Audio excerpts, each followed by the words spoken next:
Hello and welcome to a different type of video about Silksong. This is gonna be the final video about Silksong because we're gonna drop Silksong after this, you know. And the thing is that yeah, we finished Silksong like what, yeah, like 2-3 days ago. You know, we beat Lace, the corrupted, tormented, like lost Lace. Was fucking awesome. I lost my shit a lot of times. Very funny stuff for other people, not for me, but it was for me as well when after we reacted to the clips. Anyway, now we're gonna put the final nail in the coffin, which is reacting to a lore video. All right, reacting to a lore video about Silksong. Although I think I got pretty much most of it, I know for a fact that the lore goes way deeper than I believe. We did the same for Hollow Knight. Reacted to a video by Mr. Mossbag on YouTube, a great creator, alright? You should check him out, and we're gonna react to the somewhat complete lore of Silksong. Just as we did for the Hollow Knight version of the thing. It's recommended by a viewer. This one right here, he's the culprit. Do not accuse me, he's the guy who wants us to alright, yeah, okay. Let's just react. And he might pick up Hollow Knight again for you to the Path of Pain. No. Because you should at least... we'll see. We will see. Maybe as a treat one day, maybe. But you're not getting and no one is getting that for a little bit. All right, and especially because I completely forgot how to play Hollow Knight now. I only know how to play Silksong with the scythe build. You know, I wouldn't know there is there. But anyway, enough of the stalling. Let's get to watching. And yeah, I'm ready to learn. Very ready to learn. Wait, what the fuck did you say? Ever since its release back in September of 2025, people have been debating what the plot of Hollow Knight Silksong even was. Why were all those bugs obsessed with their pilgrimage to the Citadel? Who were those mysterious figures who seemed to be running the place? And just who exactly is this character? Why is everyone saying her name is Hornet, and calling her a spider and a worm, when she doesn't look like any of those things? This video intends to... What do you mean? It's literally in the game. It's literally in the game. Brother? Oh, raise the volume. Yeah, I just did. Oh, okay. That's probably why you say noise then. Yeah, it's literally in the game. They talk about the fact that, like... Wait, no, this is not it. How do you... Full screen again? F11? Yeah, there we go. Like, they literally say in the game. They literally have a flashback cutscene. What do you mean? Oh, okay. Answer a good 70% of these questions. We will ascend through the land of Farloom, dissecting the game's dialogue and world in an attempt to wrangle a more complete understanding of Team Cherry's Metroidvania masterpiece.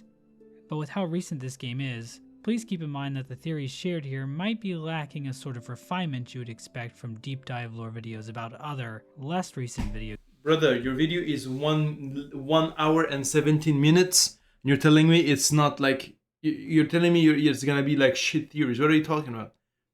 Is there a bug version of Israel in Silksong? Yeah, the Weavers, probably.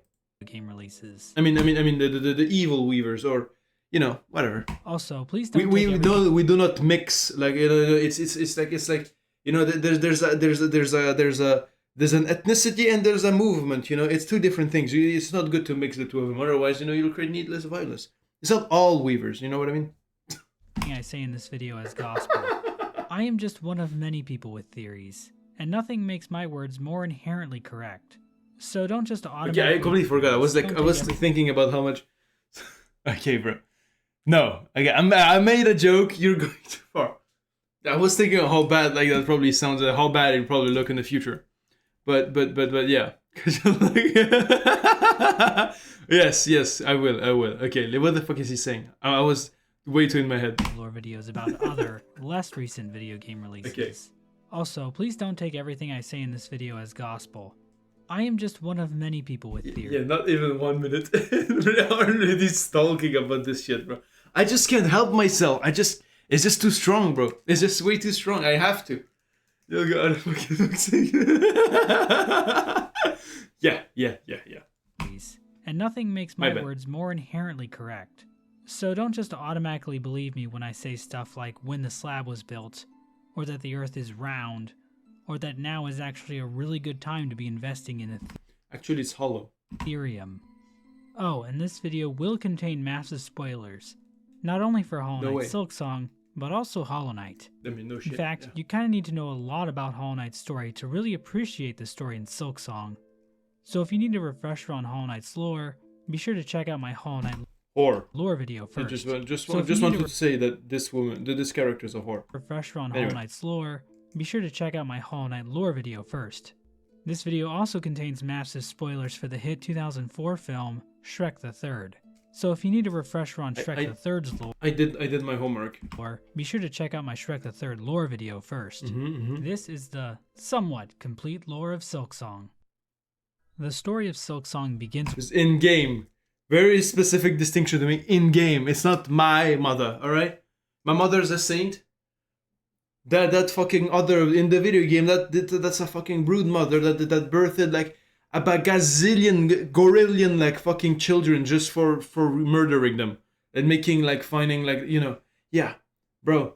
You realize how many intercourses this is? How many intercourses that counts to? Brother, man.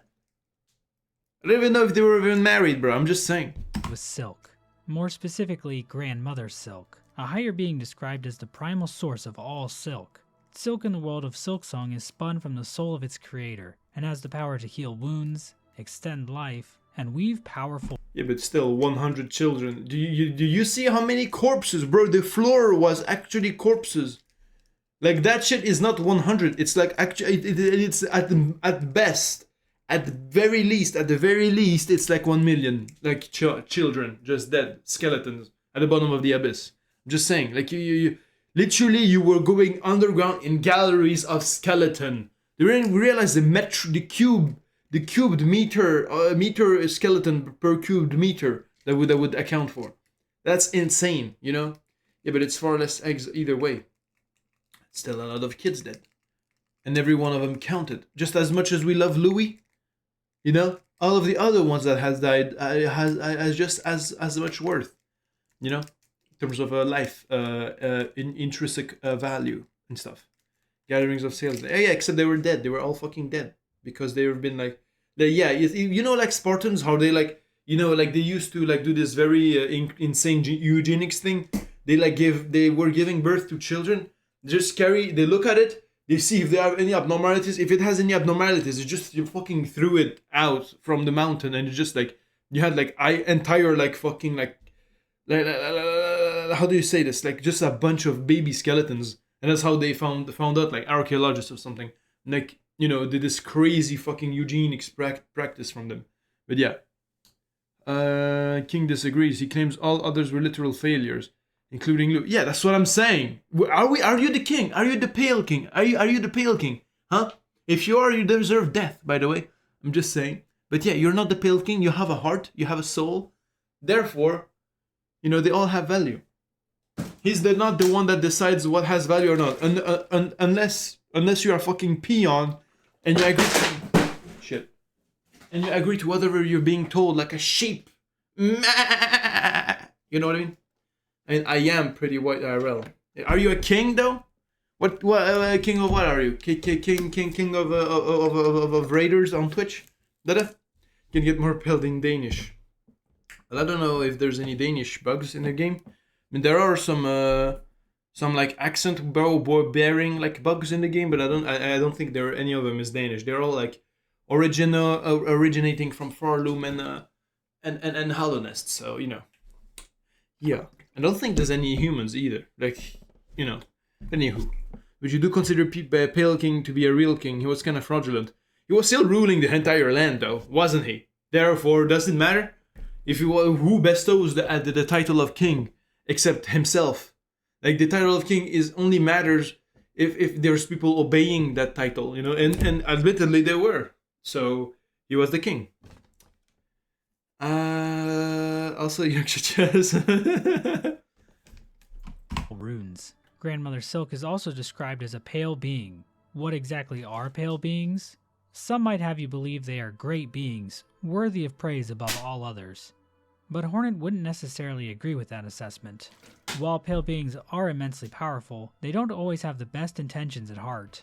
Pale beings are usually mainly interested in total subjugation from the bugs living beneath them. Hornet... Sea bugs. Sea young book bag. This is the ones you were looking for. You know, the one you asked me just a second ago. It's the pale beings. A bug who is half pale being from her father, the Pale King, explains. Devotion or destruction. These are the only fates my kind allow. My God, you can both still speak Swedish now. You are best friend and you must date now. You have to kiss. Amen vad bra för dig. I bet you just made me say a slur right now, but you know. We'll move. King, them. Der Halkaften. It sounds German. Hornet, a bug who is half pale being from her father, the Pale King, explains. Devotion or destruction. These are the only He said shut up. fates my kind allow. And Hornet doesn't hold the Wait, pale what the fuck being is this? I'm literally supposed to be reacting to this video. I'm interacting. Would you fuck some more? Okay, I mean, to be honest, that's the point of the stream. Really, let's be realistic here. I'm sorry to the YouTube viewers. You were like here, like open this video, I'm like, oh my God, this red guy, this weird red bro. Why the fuck he red, bro? Lemao twin, this is so weird. Lemao, he low-key not tough. Lemao, like roast him, bro, not tough at all. SIYBIU, heartbroken emoji, wilted rose emoji, you know? But yeah, I mean, it would be complete leech content if I wasn't yapping my ass out, you know? I'm just saying, but yeah, anyway. Yeah, we all need to lock in. Come on, chat, focus. GD Limbo be like worms in his brain. Yeah. I'm like RFK. What is it? RFK, the guy with the worms in his head? Anyway, I forgot. Pale being from her father, the Pale King, explains. Okay. Devotion or destruction. These are the only fates my kind allow. And Hornet doesn't hold the pale beings in her life in particularly high regard. Yeah. She calls her father, the Pale King, a fool in the Wingsmold Hunter's journal entry, and she admonishes his wife, the White Lady, inside the Red Memory. So yeah, Hornet complains about pale beings in her diary and also gets into arguments with them in her head, which sounds pathetic, but she really does have a point. But this desire for control among pale beings was no different for Grandmother Silk. We don't know exactly when or how, but at some point in the past, she appeared in the land of Farloom. And while we don't know the exact timeline, we do know her arrival led to the decline of other nearby civilizations. One such civilization was an order of blade bugs and hunters, ruled by Crust King Khan. At the height of their rule, Khan's order occupied half of the lands of Farloom. It seems Khan and his warriors were one of the last groups left to stand against Grandmother Silk's influence. But by the time Hornet arrives in Farloom, Khan's kingdom has been all but forgotten, and his lands eroded by sand. Another group taking up residence in the land of Farloom was the Scar, a tribe of ants united in service under the powerful warrior Queen Scarsinger Carmelita. While Hornet can still find members of the Scar tribe during her time in Farloom, they seem lost without a true nest, and uncertain if the song they hear is still Carmelita's. Carmelita herself can still be found, but her form has withered, her power faded by time. Judging by her withered body, she appears to be about 28 or even 29 years old. Another force of extremely old. is Nihilith, a plant-like being responsible for sowing the first seed, which would eventually grow into the region of Well, she can definitely go fuck herself. Fuck Nihilith, bro. Nihilith was the most like boring motherfucking. I don't know. Just dog shit fight. She's a magic ant. I know. It's just like funny how he says it. Like he doesn't say, oh yeah, ant years or whatnot. No, he just says. No, so since when is there like a calendar like for years and stuff in the game anyway? Does the sun and the moon even like rise and go down in during the day? Like we're all the time underground. How the fuck do we, you know what I mean? Like how do they time things? You know what I mean? She's a magic ant. How can Brooke calculate age? He must be capping. Yeah, that's what I'm thinking. That's what I'm saying. And plus, maybe as the lore excuse the fact that there's like no time unit, there's no time continuity, and that's why you can stay in Act 3 all the fucking time, like jerking off with the fucking fleas, you know, with during on the carnival thing, and like nothing happens. You know, maybe that's the reason, because there's no actual time. You know, the time only moves when you move. You know what I mean? Maybe it's a different like quantum reality in the SILKSONG universe. You know. There's sprinkled in a bunch of bullshit in the previous lore vid, lots of sarcasm. But it's gonna be hard to feel through them, you know? Super hard reference. I mean, yeah, I guess. Yeah, true. I didn't even realize I made it. Okay, but yeah. Known as Shellwood. While Nihilith is gone by the time Hornet arrives in Farloom, Shellwood is still filled with life, not fully snuffed out by Grandmother Silk's influence. On the eastern border of Farloom was the land of Verdania, home to twin princes. In a bid to avoid destruction by Grandmother Silk's kingdom, one of the princes gave his life as tribute. But these actions proved futile, as Verdania fell to ruin anyway, leaving the land as nothing but barren caverns by the time Hornet finds them. In addition to these different groups within Farloom, there was also a town far above on the surface. When Hornet visits this town in-game, however, it is completely abandoned. Playing her needle in near one of the few remaining corpses reveals the following dialogue. Friends seduced. Sweet promises whispered. The weaving ones beckon. It seems the residents of this town were drawn down into Farloom by the actions of the weavers, Grandmother Silk's spider children. Much like their mother, these spiders could produce powerful silk from within their shells, and they even devised various tools and charms as well. Hornet herself is the child of one of these weavers, Hera the Beast. I love super hot. Super. Yeah, me too. It used to be huge back in the day. I remember watching Jacksepticeye play it. I think it's pretty much all the people I've watched playing this game, I think. I don't know, I probably saw like other YouTubers, but I mostly remember Jacksepticeye. Uber. Cool. No, okay, that doesn't work as well. This is kind of mid when you say Uber cold. Anyway. As for why Hornet herself is the child of one of these weavers, Hera the Beast. As for why Hera looks so different from the rest of the weavers, the game never really explains. She's just a weaver. Okay, let me pause the recording. We're back. So different from the rest of the weavers, the game never really explains. You still get ads when you're a mod. Really? Oh, I mean, yeah, probably because even if he's a mod, he doesn't pay moolah to the great Twitch baron, you know, to Big Daddy Twitch. Therefore, Daddy Twitch doesn't allow this shit to happen, you know. But yeah, and also the reason why she doesn't look the same as a weaver isn't because she's not a weaver. Like her father is like the weaver type motherfucker, no? I thought it was like a pale being, like maybe she's also half like weaver, perhaps, because she doesn't look like a weaver, and she has the fucking like a horns like thing, you know? Yeah. But like, I don't know, it's weird. How is she a weaver? It's true. Maybe she made like a special mask with how you call it, like with the mask maker. She asked for like special like envelope for identity, you know, and stuff. But really, does it really matter? I don't know. In the end, you know, maybe one day we'll get an answer, but for now we won't. Maybe it's gonna be in the DLC. But yeah, because she's simply built different. There we go. She's just a weaver that doesn't look like a weaver. Similar to how there are humans who just don't look like humans. Either way, all of this means that Farloom was actually Hornet's ancestral home, tying her to the land much more deeply than she initially realizes. But what exactly were the weavers doing in Farloom in this time long before the birth of Hornet? And what were these sweet promises they whispered to the bugs of the land?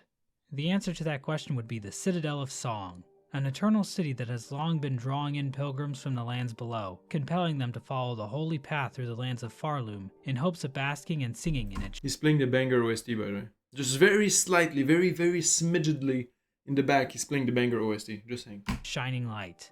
Pilby, the little pilgrim, explains. Oh, my bro! My G, bro! Pilby, my guy. I really, really want to know what happened to him.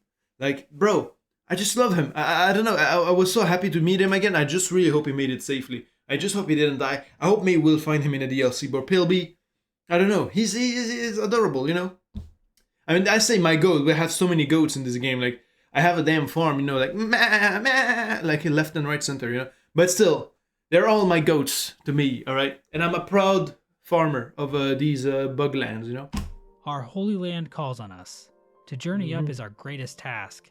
Who are we to refuse? Guided by faith, we climb through flaming fields, across rolling moors, and up great gilded steps, all to reach that eternal, shining citadel. For why? Even when Hornet arrives in Farloom, the call of the citadel still pulls in pilgrims. As the chapel maid explains, even now, in Farloom's long decline, the simple bugs, they're witless before it. Too grand, too majestic, too powerful. One possible example of how the weavers pulled in pilgrims was through the creation of these bells, located in bell shrines all throughout Farloom. When Hornet rings one and you're telling me the bells are like mind control items, like a mass bug population mind control devices this whole time, and I was just striking them like a moron all this fucking time, and I was just basically enacting like a control of the population, just like the TV and screens, you know, the damn phone, like does to us. Interesting. Enclave, the caretaker admonishes her, saying, "That bell is rung out far and wide. The wretched and the lost will have heard its call. They'll be making their way here now." This exact same bell design can be found near a workbench in Weave Nest Atla, indicating that these bells were designed by the weavers, possibly as a tool to help draw pilgrims to the holy path to the Citadel. Bugs arriving at the Citadel of Song were tasked to join the holy song. Deep within the Whispering Vaults, The fuck is the holy song, though? Is it just like just a choir and it's going ah, and that's it? Like, or do they become statues, like the ones in on the top of clock tower and stuff? You know, when you do the music and then like it just activates like epically, you know, with all the other like music boxes in the back shaped like bugs. You know, music bugs. Yeah, music bugs. You know, you get it. Hornet can find Pious Isamor, a giant statue of a pilgrim. While some of Isamor's dialogue is fractured, it seems to be telling pilgrims arriving at the Citadel that their true service can now commence, that service being to raise their voices in song. Pilgrims arriving at the Citadel could become members of the choir. Devoted members could even rise to the ranks of chorister, reed, and grand reed. They all joined in to see the Citadel's holy song sustained, but hidden beneath the Purely machines built by architects, hence why they said they said they hold said melody. Yeah, I know. I'm just theory crafting live on the spot. You know, like just rapid firing. You know, all my theories. You know, that's what I do. That's what I do all the time. beauty of the Citadel. They all joined in, Also, even rise to the ranks. Arriving at the Citadel could become members of the choir. Devoted members could even rise to the ranks of chorister. So disciple of the choir, elevated above other pilgrims and forced to cal their face forevermore. Their use of a pin shows hard training. Their use of silk unfurled from a spool held close shows skill far beyond standard bugs. Alright? Reed and Disciple of the choir, charged to maintain its perfect order by sharp pin if necessary, a form well suited for combat. Lithe and fast, no surprise it seems to rank so high among its cult. He's kind of a wasp though, isn't he? grand reed. Then Grand Reed, high standing insect of the choir, bearing a bow. This elite bow like a violin. Okay, this elite reed has been trained and fed beyond its smaller fellows. This bug bears a spool of silk which they flail to attack. Though somewhat crude, there is a technique much reminiscent of weavers. I wonder who taught them such a use. Yeah. Brainwave. Now we got brain tsunami here. Yeah. Okay, but yeah, they were higher rank. But what does that mean? Do they just like what were they defending against? Do they have combat training? If it's just a fucking like church choir, you know, at the end of the day, you know what I mean? It's kind of odd. They all joined in to see the Citadel's holy song sustained. But hidden beneath the beauty of the Citadel is a cruel system of subjugation designed to trap bugs into a life of endless toil. As Hornet explains, these poor bugs all are victim of the Citadel and its insidious attraction. This place draws them up into its maw, only to consume them utterly. A good example of this can be found in the Underworks. Bugs are forced to work down there in inhumane conditions, being forced to spend what little rosaries they have every single time they want to rest at a bench. There's a rosary-operated confessional for bugs to use, but the message it gives is automated and tells the bugs that their sin must be cleansed by working harder. We can see this mindset internalized by Loam, a bug endlessly running on— I never met this guy. What? He looks like Everyman from Undertale and Deltarune. But yeah, also that's true, I guess. Yeah, like is this like big system of indoctrination and shit of like, oh yeah, this holy like a big building, and turns out you just like become a wage slave. You know?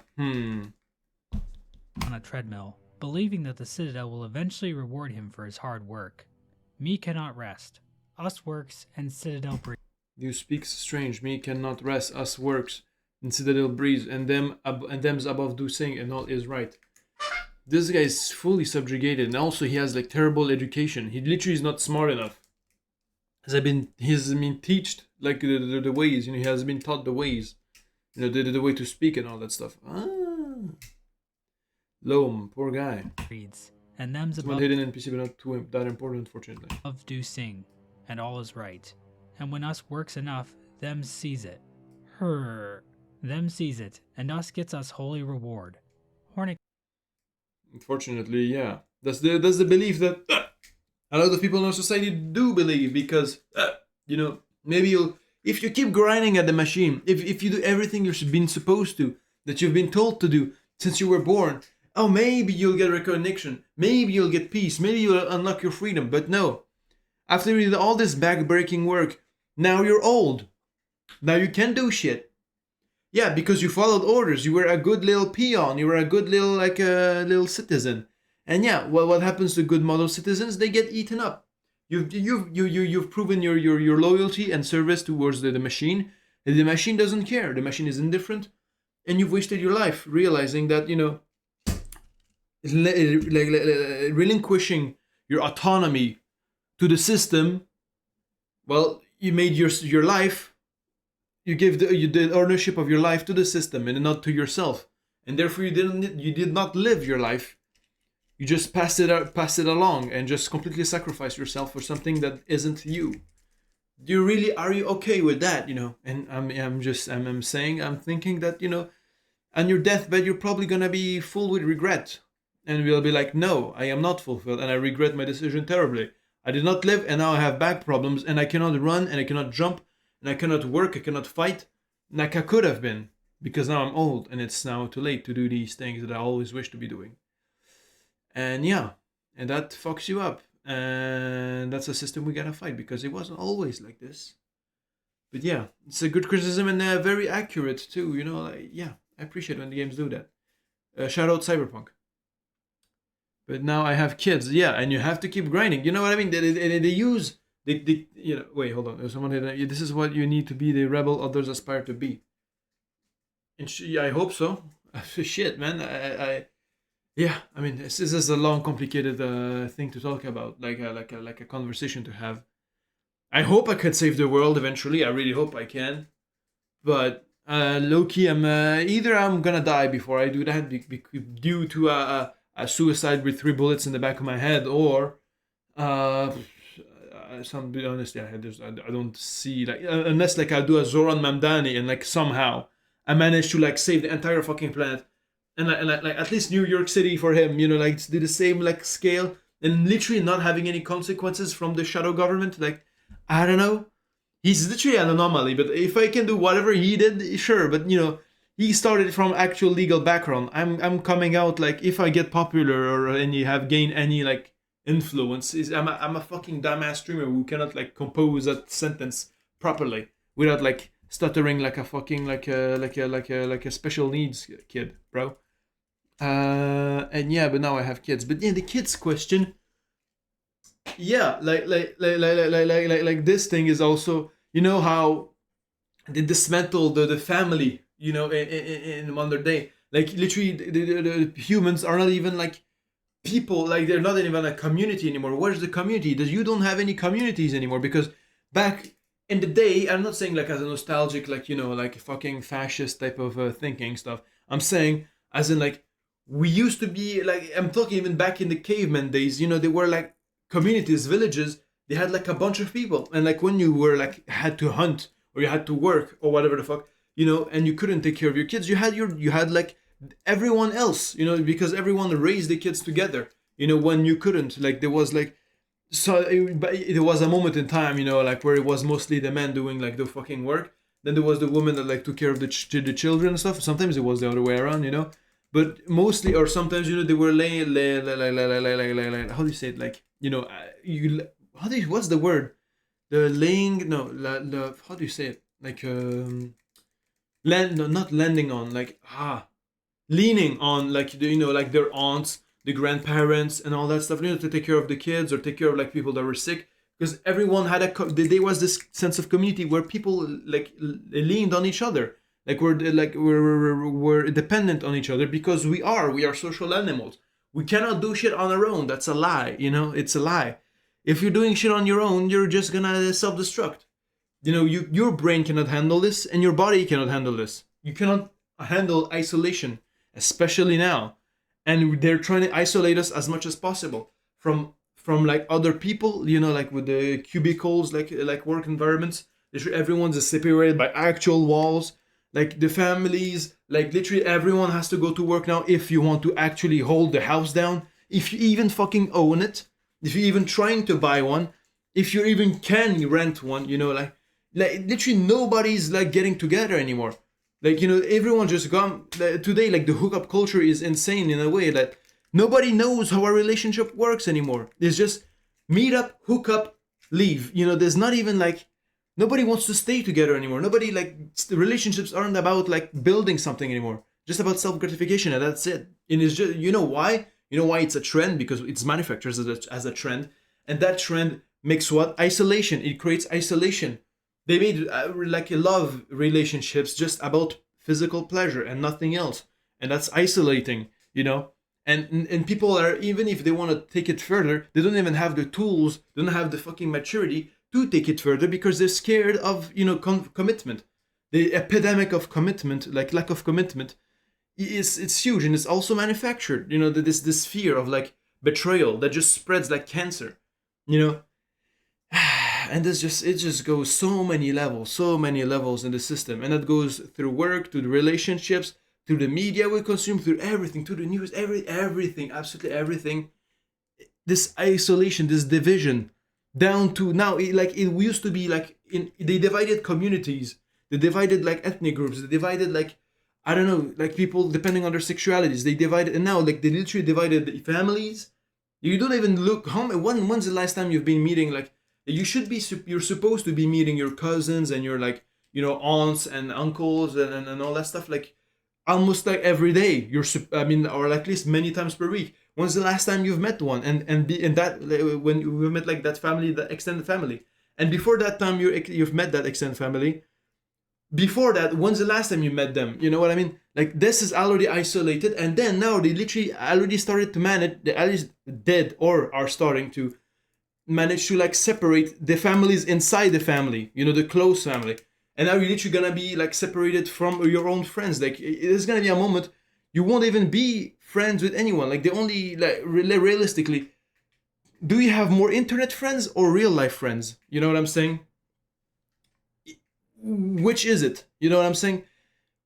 Are any of these people even real? You know, will they even be real? Because there's Gen Alpha after us, you know, after my generation, the Zoomers, Gen Alpha. Now they're even talking to fucking robots, like with character AI, ChatGPT, and all that stuff. You know, literally, people will be talking to robots, you know, with friend.com and all that stuff. Like all of these things, you know, the division, and now we're all gonna be like, if this shit continues on its way, we're gonna be divided to the point of per person. Nobody's gonna be with anybody. It was gonna be complete solitude, complete division. How can you rely on your brethren to do the revolution if you don't even know who your brethren is? You can even, how can you trust your brethren to go and sacrifice his life with you for the greater good if you can't even meet them, if you never talk to them? You know what I'm saying? That's the point of division. And they're doing it, and they're accomplishing it. You know what I'm saying? We're all gonna be completely isolated. They're giving our set paths, just to go along with them, like go follow through this tight little like circuit, and yeah, just live your life as cattle. That's basically it. That's called, you know, becoming cattle. Yeah, yes. You see how many, like, you know, the most thriving species in the world are, you know, the ones with the biggest numbers are cows, pigs, you know, chickens. There's a bajillion. They're like more. There's like 10x amount of like chickens than there are humans. They're prospering. They will never fucking like go extinct compared to tigers. And look at how many we are in terms of humanity. We are literally the same as cattle. That's why we are as many, because they need disposable, you know, cattle, like either workforce, where there is like, you know, just whatever humans can provide, where it is meat, you know, organs, or like just, you know, labor, all of that shit. Like that's why we are that many as well. We're cattle, and like, or we're getting very deep into the process of becoming cattle, and it's very concerning, and people are not really realizing it. And I've went way too far into politics yet again. Shit, I did it again. Fuck. Well, okay, the classic turf. Fuck. Well, anyway, it's a little rant I go on very often because I get concerned and stuff. But yeah, whatever. Yeah, my bad. I apologize. And yeah, please, the Z government, please do not strike my fucking house during World War III. Thank you. I would appreciate it. Okay, turf is spitting. His voice has been triggered. Yeah, I don't know what it is, bro. It just happens. And yeah, turf, are you real? I hope so. Are you a real book bag? I mean, you probably are. I mean, yeah. Surely, right? Who's true man from the true man? True, you or me? I don't know. I would like to believe you are real, just as real as I feel like I am, But cogito ergo sum.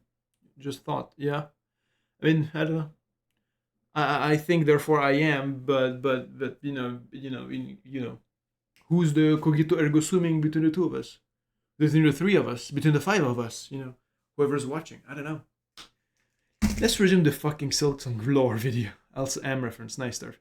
I don't know. I forgot. I mean, I haven't read the. No, I have no mask. I have no mouth, but I must scream. I haven't read it. I just watched like cool edits of it, and I watch the amazing digital circus. It's basically the same thing, But ergo cogito sum. He said I played the game. Oh yeah, there's a game too. There's that many times. Yeah, but it's also fucking Descartes. Like, is it Descartes? Yeah, I think it's René Descartes that said cogito ergo sum. That's an actual like philosophy thing. That's like a base of like philosophy. Like AM didn't create that sentence. The creator of no, Descartes. Wait, let me find it. Cogito ergo sum. Just let me make sure. The sentence also from Kengan. I don't know if you know, but like it's pugno ergo sum. I fight, therefore I am. The meaning of my existence is the pugilist, like the fighting, and I really like that because it's more badass than cogito, like just thinking, like yeah, I think, but yeah, it's from René Descartes in philosophy. It's a French guy, but yeah, I know it's not his quote. He just says it many times. Yeah, well, yeah, just as I haven't, created a, I don't know. Revolutionary. I don't even know how to categorize what the fuck I'm saying. I'm just like anti everything that I don't like. Anyways, the damn lore vid, yeah. Come on. Can actually help them work by and all is right.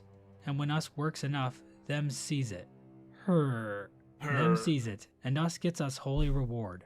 Hornet can actually help them work by running on a nearby treadmill. After 45 seconds or so of running, a single rosary might pop out of the device, further illustrating how the faith of these bugs is exploited for labor. Another example of a bug fully buying into the Citadel's religion is the old has fucked in the past. Goodbye. I mean, probably. Cool guy, 33217. Welcome back. You're probably not gonna stay, but enjoy your stay if you are staying. I always thought that was Machiavelli that said that. No, probably not, to be honest. Like Machiavelli, I don't think, Machiavelli is like the evil, cartoonishly evil guy.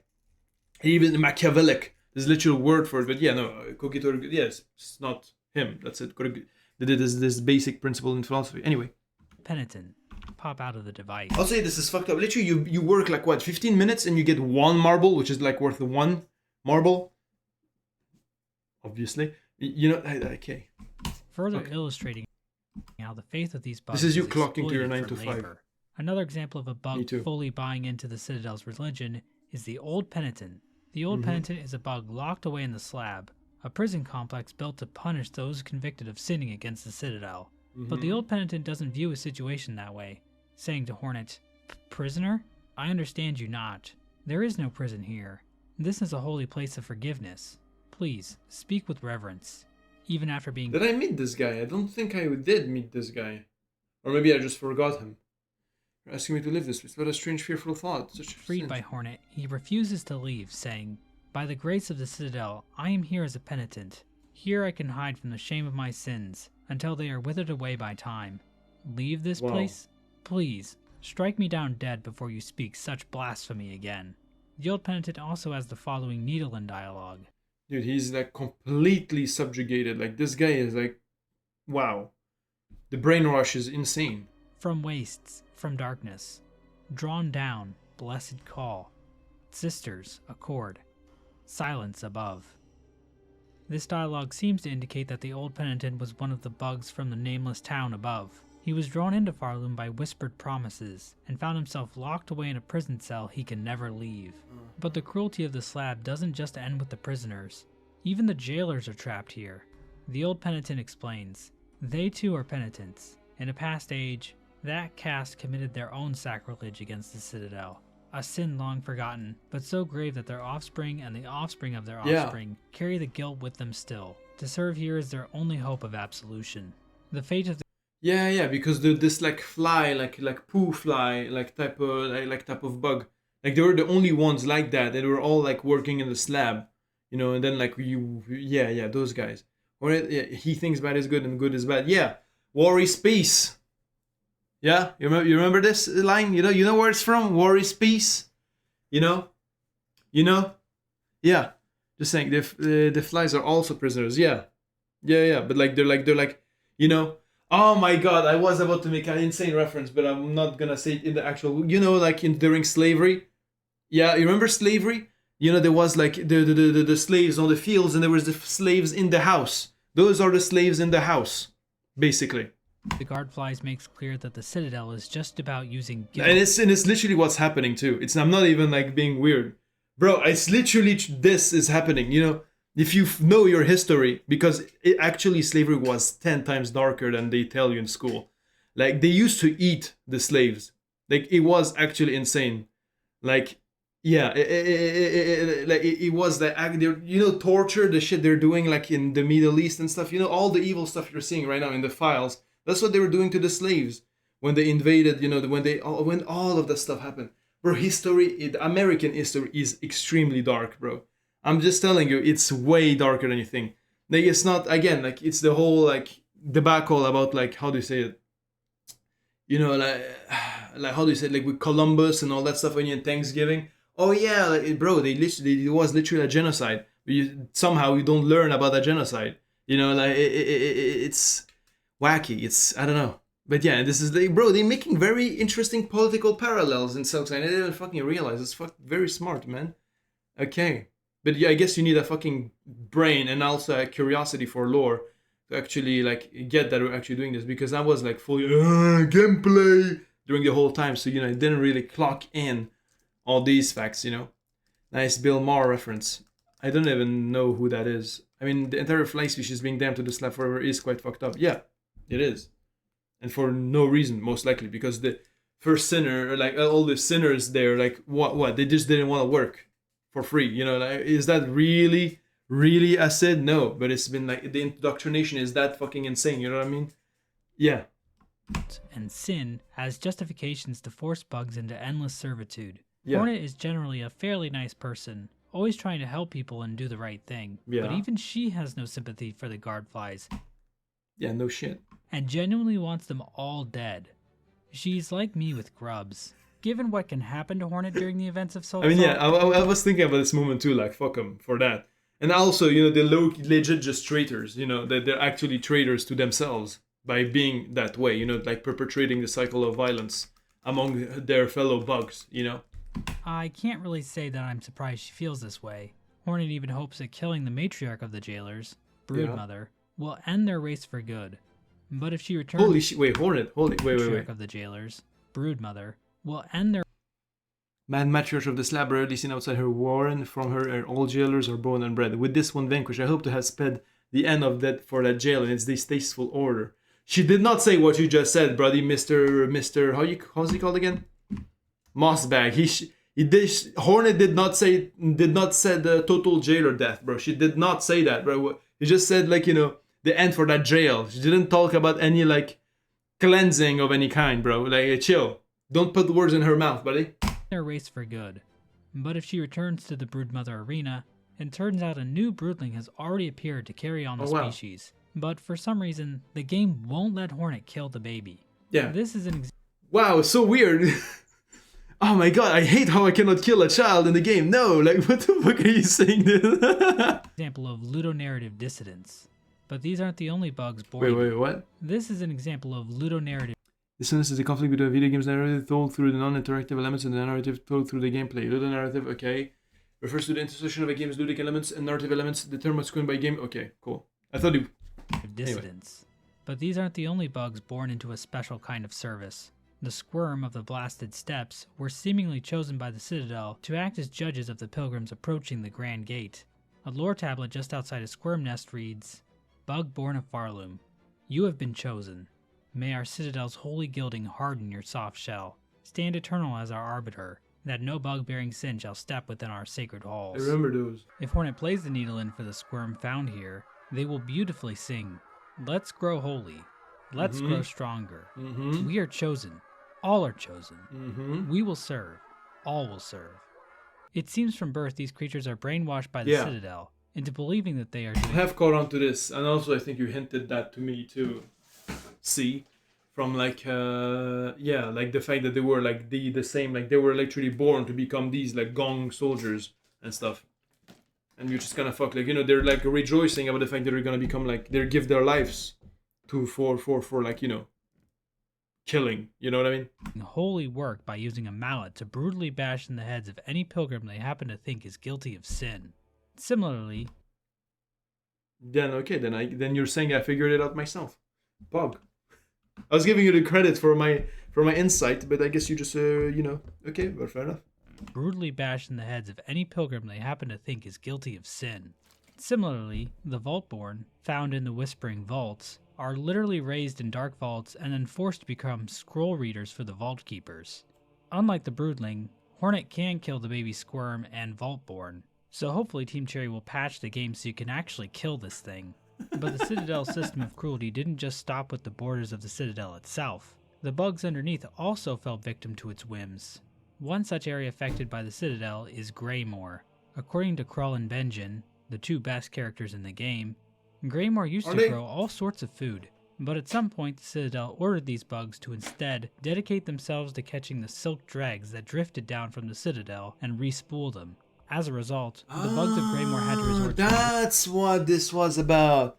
That's why the fucking pitchfork and all that bullshit. It makes... and all the spools and... my god, it makes sense now. Alright, yeah, absolutely. Okay. less involved form of farming, breeding muck roaches for their disgusting roach guts.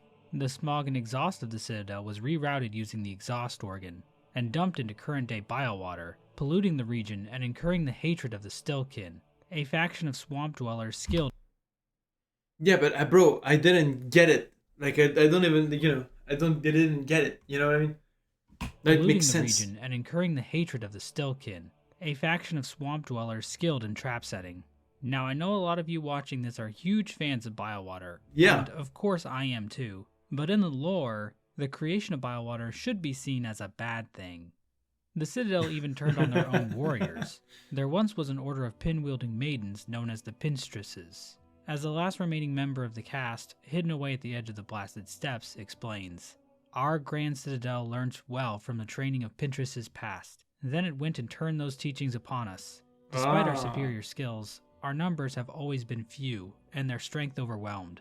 Of my once revered order, only 2 of us remain, wormed away in Farloom's forgotten corners. And my Pin sibling, she's lost herself to more peaceable pursuits. Yeah, the only other living member, Seamstress, has given up her violent past, instead turning to stitching and sewing. But the decommissioned automaton near her home indicates that she was indeed a powerful warrior. That's hers. The pin, the little pin, it was hers. I always thought it was Lace's like pin here because, you know, her weapon looks like this. But it's true that it definitely makes more sense for it to be the red pinstresses, like truing, you're truing. At some point. A third pinstress can be found in the Petrified Ducks, but she's long dead by the time Hornet finds her. Yeah. It's not clear why the Citadel targeted these women. Perhaps their strength was viewed as a threat to the Citadel's order. Yeah, absolutely. I mean, who wouldn't be afraid of this absolute beast? Bugs from the Forge home were requested to relocate to the Deep Docks, under the promise of holy esteem from the Citadel. And bugs of the Deep Docks that were not fulfilling their duties were punished by four brothers Cygnus and Gron, although Fuck the 'em. extent of all this is unknown. The Citadel demanded everything they possibly could of these bugs, even trying to deny them death itself. A bulletin board located in a Ventrica station reads, "Due to unacceptably high injury and unsanctioned deaths, Ventrica travel shall henceforth be denied to all. For Farloom Eternal, a bug who serves must never die." Wow. The Citadel doesn't want its bugs to die, not out of any concern for the bugs themselves, but because dead bugs can't serve the Citadel. All of the Citadel's cruelty was in service to continuing its song eternally. But what exactly is this song the Citadel is making pilgrims sing? Yeah. And what does any of this have to do with Grandmother Silk? Yeah. None of these pilgrims even mention her. To answer these questions, we have to talk about the Citadel's true purpose, that of a cage. Maskmaker explains this for us in no uncertain terms. At one point, Hornet can say to him, "You speak of the Citadel. Its former function has failed, but I can still sense its purpose, some. It is church and cage both." To which Maskmaker replies, "Aye, devised by your ancestors, that monstrosity, and their wicked, clever minds. A system, or a web they'd likely call it, a way to keep their mother sealed in slumber, and themselves free to lavish in their false rule." With this dialogue interaction, we know that the Citadel itself was actually a system devised by Hornet's ancestors, the Weavers, as a way to keep Grandmother Silk trapped in slumber. This is alluded to in the poem displayed at the beginning of the game, Farloom's Folly. The poem reads, "They see your beauty, so frail and fine. They see your peace, woven of faith and toil. They forget your heart, bound in slumber and servitude. When you wake they shall see your truth, a beast's nature bare to all." This poem is specifically about the relationship between the inhabitants of Farloom and Grandmother Silk. The first line describes how the bugs of Farloom perceive Grandmother Silk's beauty. This might be referring to her silk, or the fact that Grandmother Silk fuels the existence of the Citadel. The second line emphasizes that Grandmother Silk is only a piece due to the faith and toil displayed by the bugs of the Citadel. The third line states that Grandmother Silk is bound in slumber and servitude. We can see this clearly when visiting the cradle at the top of the Citadel. Grandmother Silk can be found here, sleeping inside a giant cocoon of silk. Underneath this cocoon, we can see that several strands of silk have been pulled out in parallel. The bugs of the Citadel have constructed a giant loom to extract the precious silk from their sleeping monarch. They have even made this image of Oh, that makes sense. Yeah, I didn't realize the little like seams like falling down, and that's why she was sleeping. They were just like using her as an energy source, but wasn't she not able to produce any energy though? And that's why they were exporting, they were like importing like other silk users like Hornet, other weavers to power like the silk up, Is Grandmother Silk really like a big like evil entity from the start and stuff, or was she just like someone like Hornet, and like someone like Hornet has just like been like put in like this comatose state of slumber just to produce silk over and over and over inside this like cage of silk and like slumber. You know what I mean? Kind of sounds like this though. I don't know if he was like really the Grandmother Silk's like decision, or like she was part of the plan or something. It was someone even bigger than her that was part of this, and all she is really is a power source. Interesting. You say that as if there is any other silk source other than her in her creations. Yeah, but I thought initially that she was like, like there she was the ruler, an evil ruler, right? And like she was importing the other silk, creating characters, like weavers, and like in order to like power all the silk bullshit around her. You know what I mean?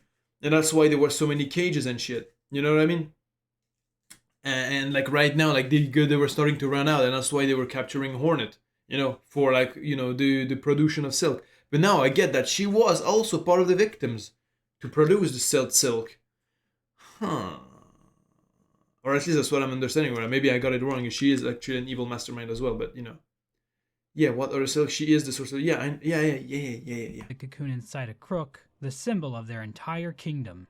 But the last two lines of Farloom's Folly tell us that Grandmother Silk's subjugation won't last forever, and once she awakens, the bugs of Farloom will have to face her true, beastly form. Huh, I wonder if this will be important later. It seems this slumber was achieved through the song sung by the pilgrims of the Citadel. Inside the Whispering Vaults, Hornet can find the corpse of the Vault's pontiff, accompanied by a sacred psalm cylinder, a device containing the melody of the Vault Keepers. Vault Keeper Cardenius explains, "Only our pontiff lived long and low within our vault. They held the melody, jealously, covetously, a learning for the highest Vault Keeper, and them alone. A truth they were told to have found, there in the dark, something within the melody or the words, something to set them silent. We're never explicitly told what that melody contains, but playing the needle in near the pontiff's corpse reveals the following messages. Damned bugs. We pray Wait, oh shit, wait, someone's ringing at my... Okay, hold on, BRB. I didn't react, like, initially because like, I thought, like, you know, I forgot I was a Home Alone, so therefore I couldn't go, Wah! Right now, you know, without getting any bullshit, you know, happening. But yeah, so that, yeah, nothing happened. And yeah, let's resume. We sang your chains, divine silk. This indicates that the songs and prayers of the Citadel were actually designed to imprison Grandmother Silk. Yeah, that's what I was gonna say. Like, it's a lullaby. The music they were playing, you know, the sacred like melody and stuff. Like, it was a melody to keep like the Grandmother Silk like asleep. You know, it was a lullaby, and you know, all the strings, etc., like connecting everyone to her. You know, all the music and stuff. You know, when you play the needle in, you know, fucking hell, I'm like exhausted for some reason. Anyway, like, you know, out of breath more so. Okay, but like, you know, when you play the needle in, like it activates the strings and like they start singing. And when they start singing, there's a little like cable. You know what I mean? That connects to Grandmother Silk to like, you know, and you know threads when they're like tense. You know, it transmits. Fucking hell, someone's ringing at my door now. Yeah, my bad again for the interruption. I actually, you know, the same person that rang at my house, but like he was like someone looking for a neighbor of mine that was dead, unfortunately. And yeah, but I just pointed to the house because, you know. But yeah, rest in peace. And yeah, let's resume. So why am I'm out of breath. Anyway, fucking hell, I'm so fucking unathletic. Holy shit. Yeah, you know how like cups, you know, you like, you know, the cups and like thread, and like, you know, you speak and you can speak from far away like a telephone. It's the same concept, you know. And like the thread, the silk that was in there, you know, that was used in the game, you know, basically to transmit the lullaby to keep Grandmother Silk asleep. You know what I mean? But yeah, the Quarter Bug song is the lullaby, maybe. Clever shit. Lord pilgrims to the Citadel, convert them to Quarter Bugs, make them sing the lullaby. Self-sustaining system. Bro, what? How? What do you mean? Wait. You're telling me you don't know about, like, cups and threads? Are you... Bro. Oh my god, you don't even know about this. Bro, do they teach you nothing in school? Oh my god.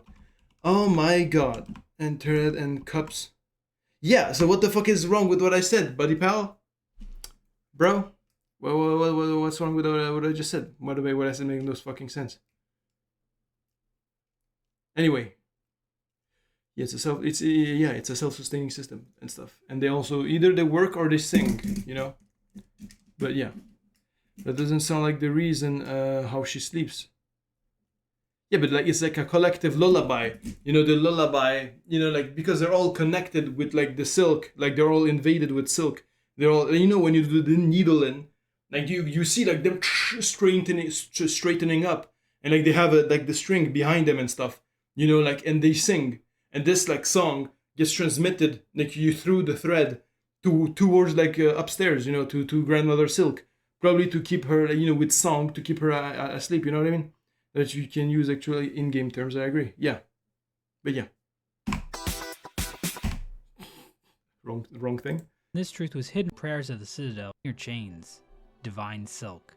This indicates that the songs and prayers of the Citadel were actually designed to imprison Grandmother Silk. And this truth was hidden from the bugs of the Citadel. This appears to be corroborated by the Weaver lore tablet located near the Weaver corpse spire in Moss Home, which reads, Sister, Spider, husk bound to moss, watch over these bugs born low, raised up by fervor fostered, born and caught within our web unknowing. The pilgrims weren't even aware of Grandmother Silk's existence. Instead, it was the Weavers that were seen as holy.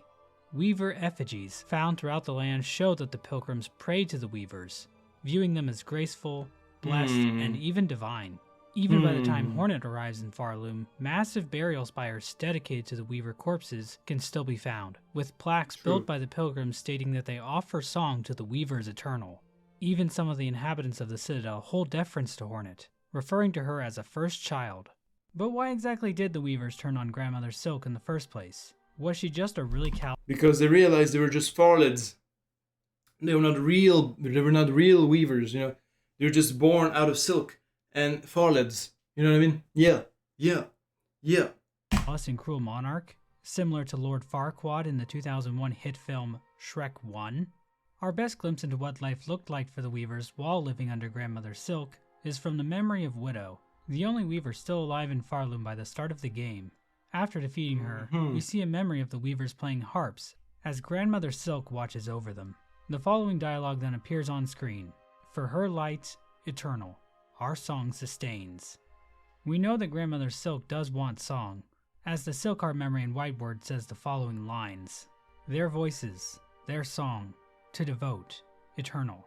They are ours, bound forever. So before the Citadel, the Weavers had to sustain song for the monarch eternally. The Weavers must have felt trapped in this system and decided to create the Citadel, using a new song to put Grandmother Silk to sleep and enthrall the pilgrims of Farloom in their fake religion. Through this action, the Weavers not only obtained freedom from sustaining the eternal song, but they also came to perceive themselves as the rulers of Farloom. The harps the Weavers first played the eternal song on for Grandmother Silk can still be found in the cradle, fallen completely into disuse. A thread memory of Widow can be found here, likely because she is the only Weaver still loyal to Grandmother Silk, but we'll talk about her more later.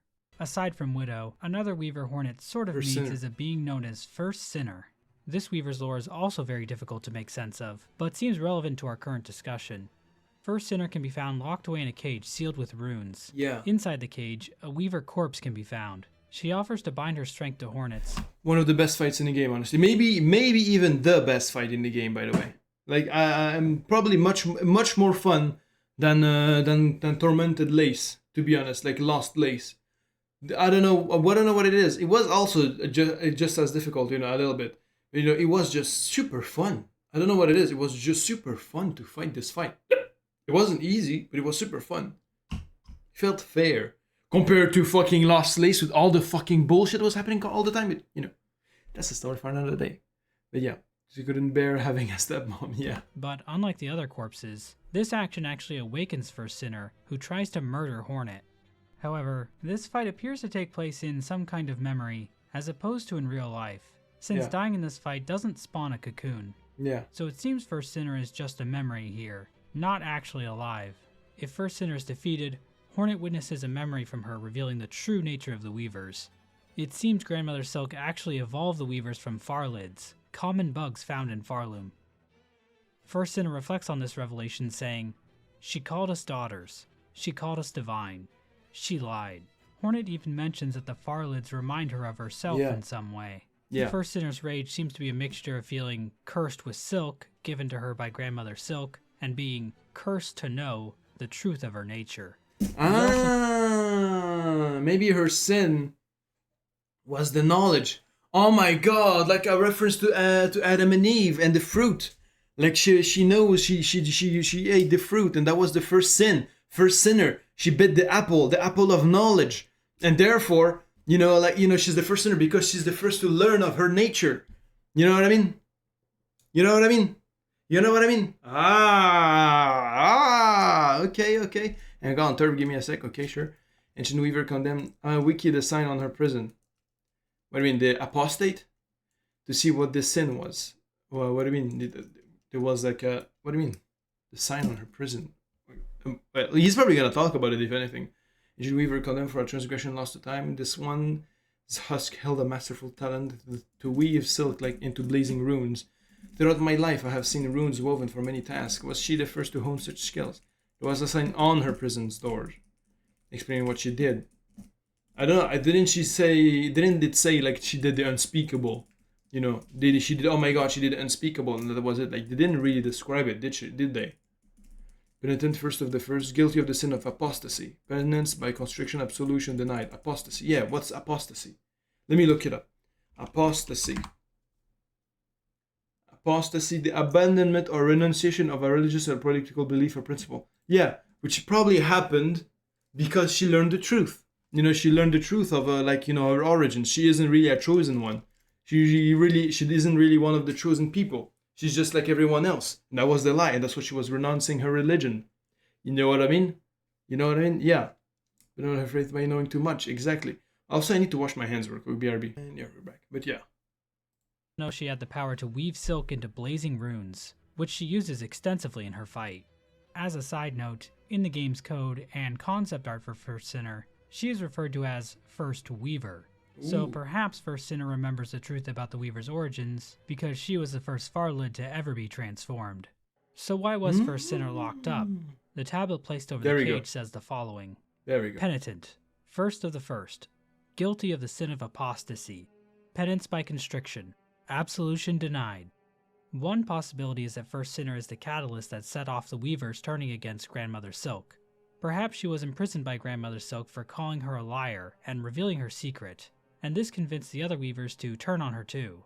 At one point, First Sinner mentions, "Our Silk, our rage," perhaps implying that she led the first resistance group against Grandmother Silk. Based.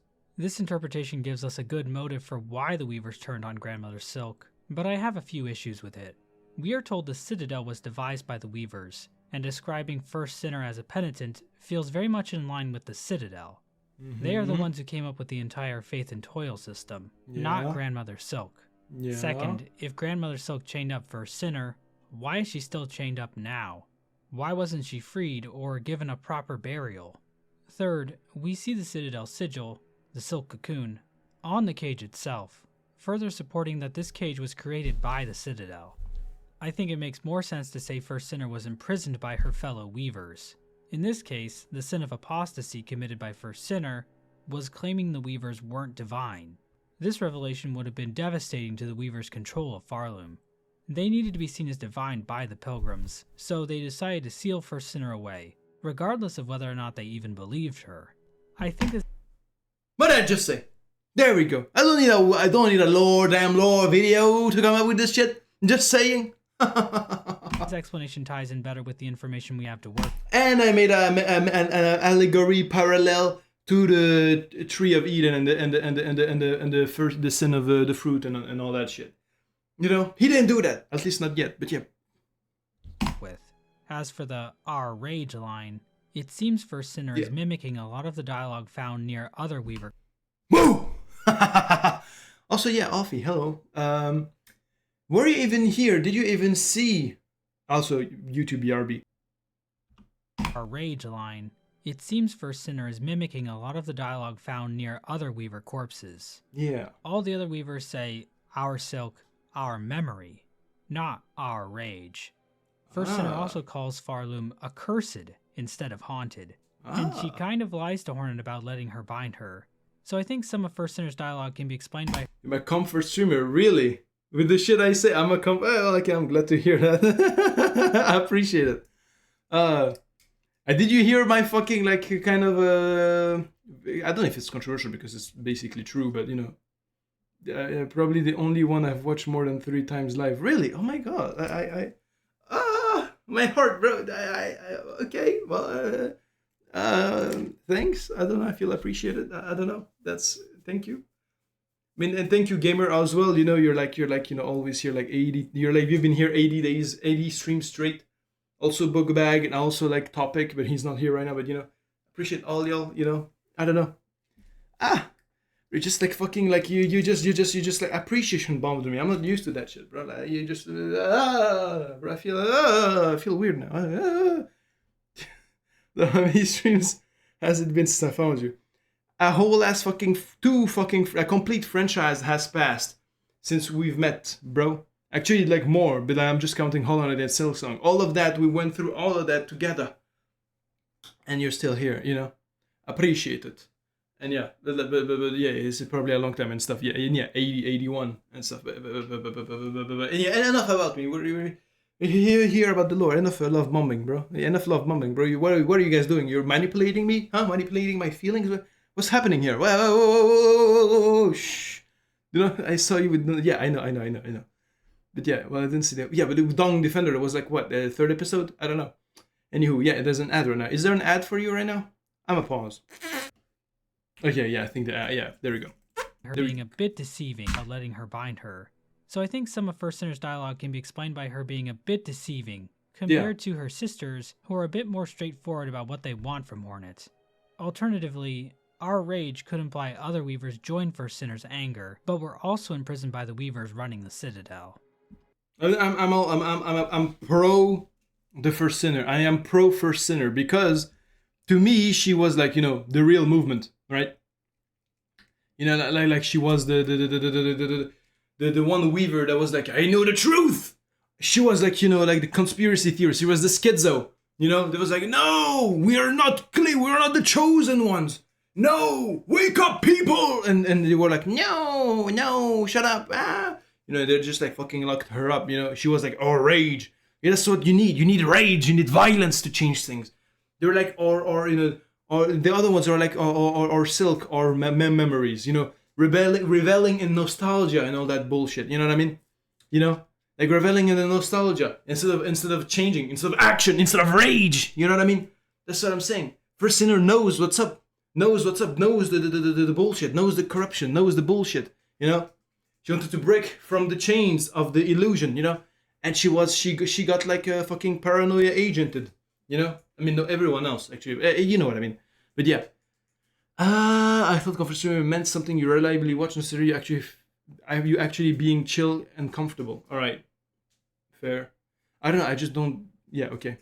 I mean, yeah, there's something like that. Power does not mean much to the mighty. Motive does. Power does not mean much to the mighty. Motive, huh? Yeah, let me make sense of that sentence. Power does not mean much to the mighty. Motive does. I'm having a hard time understanding what's the meaning and sense of the sentence. Maybe I'm just a little bit retarded, but you know. Yeah. I'm trying to remove my socks with, yeah, whatever. Yeah. I mean, it's probably in relation to what I'm just saying, but yeah. What you intend means more than what you're capable of. Not really. What do you mean? What you intend means more? Like, doesn't matter how many people there are. It's the message is what is. That's not true. What? What the fuck are you guys saying? That's like indoctrination talk. Like that's like, that's like slave speak, bro. Like, what do you mean? Like, no, the intent doesn't change shit. It's action that changes shit. It's not me talking about something that's gonna change shit. It's action that changes shit. Yes, sure, spreading awareness is good. It's very useful. But at the end of the day, if there's no action, what's happening? You know? No.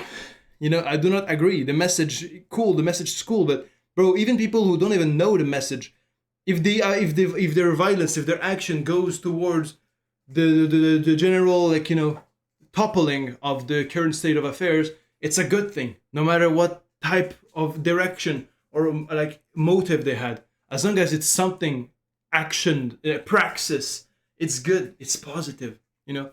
Yeah, reason for your actions really been something. Yeah, but she got locked up for her whole life. The fuck does that even do? You know, like that's what I'm saying.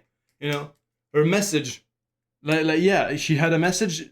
And the actions, you know, she was alone because the other people didn't do action, and then yeah, she got locked up. She had the ideas, and the ideas were, you know, she said the fuck you, and they locked her up for apostasy. You know what I'm saying? That's what I'm saying, bro. It's like, yeah, but an action isn't a cure all remedy for every conflict. I know, but it's definitely like, actually no, it is literally, it always is. It always is. Also, obviously, it's not like unreasonable violence is not a solution, but directed violence is the solution. Like again, every revolution, every change, every country, everything has been based upon violence. Our survival was based upon violence. Nature is based upon violence. Everything runs because of violence. We hate violence, but really, it's just a part of who you are. Like, you know, I'm just saying, like, kill everyone next to you. Like, everyone with, like, more than $10 in their pockets. Kill them, you know, like, no. Not saying that. I'm saying, also, that was just a discolism reference, you know. But, you know, I'm saying, you're kind of starting to sound like the Austrian painter. And I'm like, what do you mean? Like, I'm saying, like you and I right now in the system we're currently in, if we go and attack a very specific government building, you know, no matter if you're left, right, center, up, down, you know, like you support like eating like fucking, I don't know, like crickets, I don't know, like whatever you're believing, if in the end you're attacking the government building, you're doing something good for everyone. You know what I mean? That's what I'm trying to say. Yes, also I'm very hard. I'm very. My tongue gets twisted. I have a hard time expressing what I'm actually meaning. But yeah. If you let me yap long enough, it will make sense. But yeah. No. Okay, yeah, just kidding. Don't say just kidding. It's low key. It's worse that you say just kidding because it means you're scared of making that joke. Do that joke. Do. Yes, typical Turk. I don't agree, but you don't have to, say just kidding to it, bro. You know what I mean? I know you're not. I know you're kidding from the get-go. I don't know. Anyway, wait, what the fuck am I saying? I completely lost the plot now. Well, let's just continue the fucking lore reaction. Right, the least difference to break up into this up into two parts. Absolutely not. People just associate violence with something evil, and it's not always the case. Yeah, like you eating, like for example. And you see, Afi just started me again, and I have to, and thank you for that. But yeah, violence, for example, in nature, bro, a fox eating a fucking chicken, it's violence. With what is the chicken is the fox evil for eating the chicken? No. It just needs to survive, just as we created a fucking machine and we profit from that machine, like system, the slaughter system of like for food and meat and like vegetables and everything, It's violence either against the like fauna or flora. Regardless, it's still violence, but it's just you just put it like in euphemisms. You just put it in the pretty words. In the end, it's just violence, But yeah, 4-day viewing. Yeah, I just get into these yap moods very fast, bro. I'm sorry, not really, but Anyway, now we can lock back in. Overall, I think first I get very opinionated for no reason. I don't know why. I don't take me too seriously too, because I may be saying some bullshit. Because sometimes I don't even realize what I'm saying. Okay, this time I was kind of like okay, believing what I'm saying. I don't know, bro.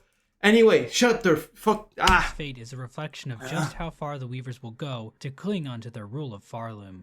Yeah. They would much rather imprison one of their own kin than admit the fact that they aren't divine beings. Exactly. Perhaps that was the only choice they had to keep the web of the Citadel from collapsing.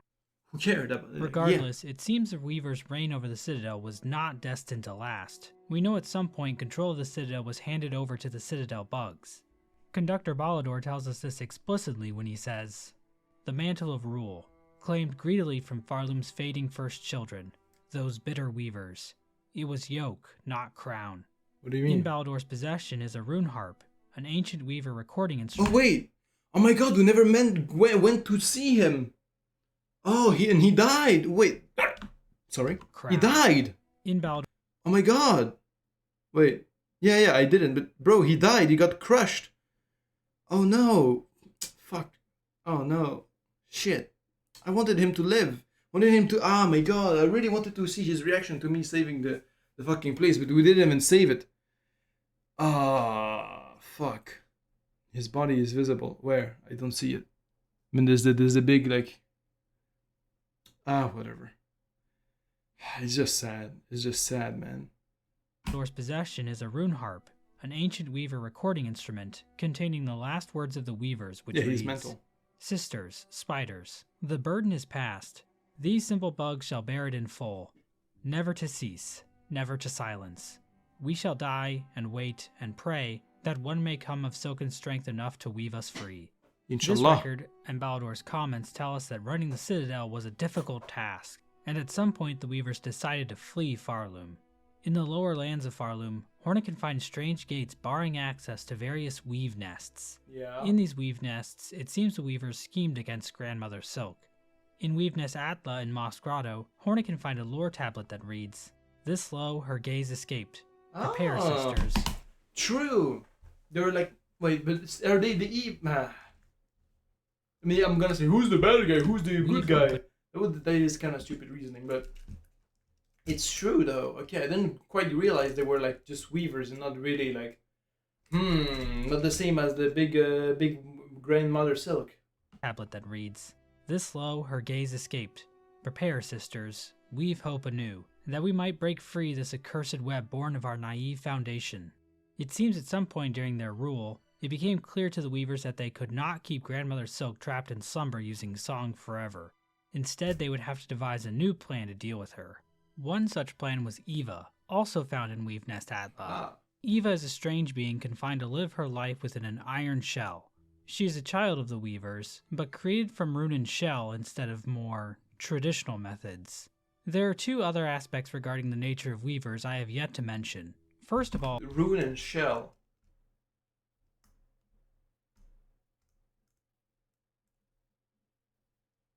So like her soul is completely mechanical, is like what they're saying. Like her soul is inside a machine more than anything.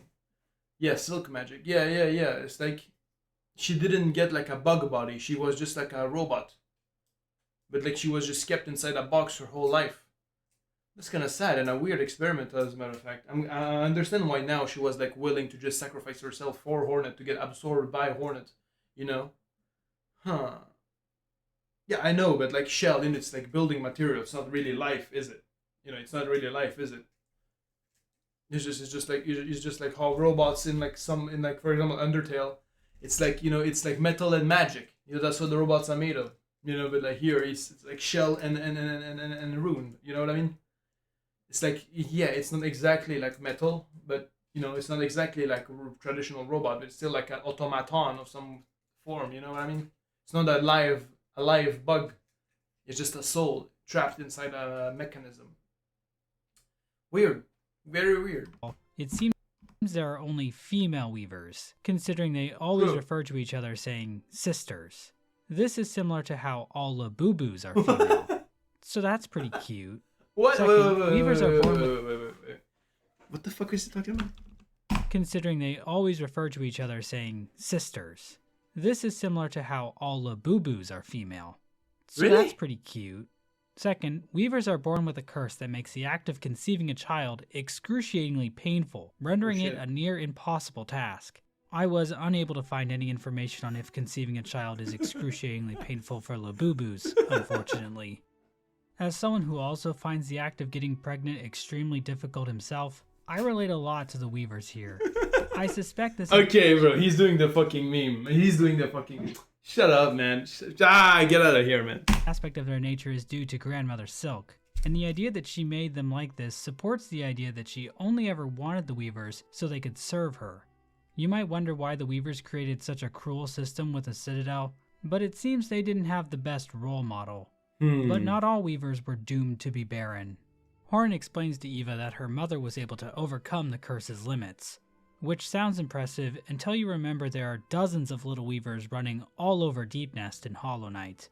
Hopefully Team Cherry will explain exactly what's going on with these things, because as of right now, it makes me uncomfy.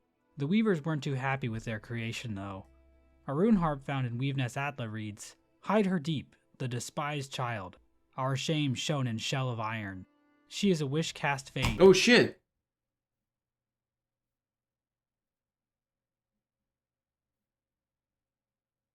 I heard you, the despised child. I wasn't reading. I was just like completely not here. I don't know.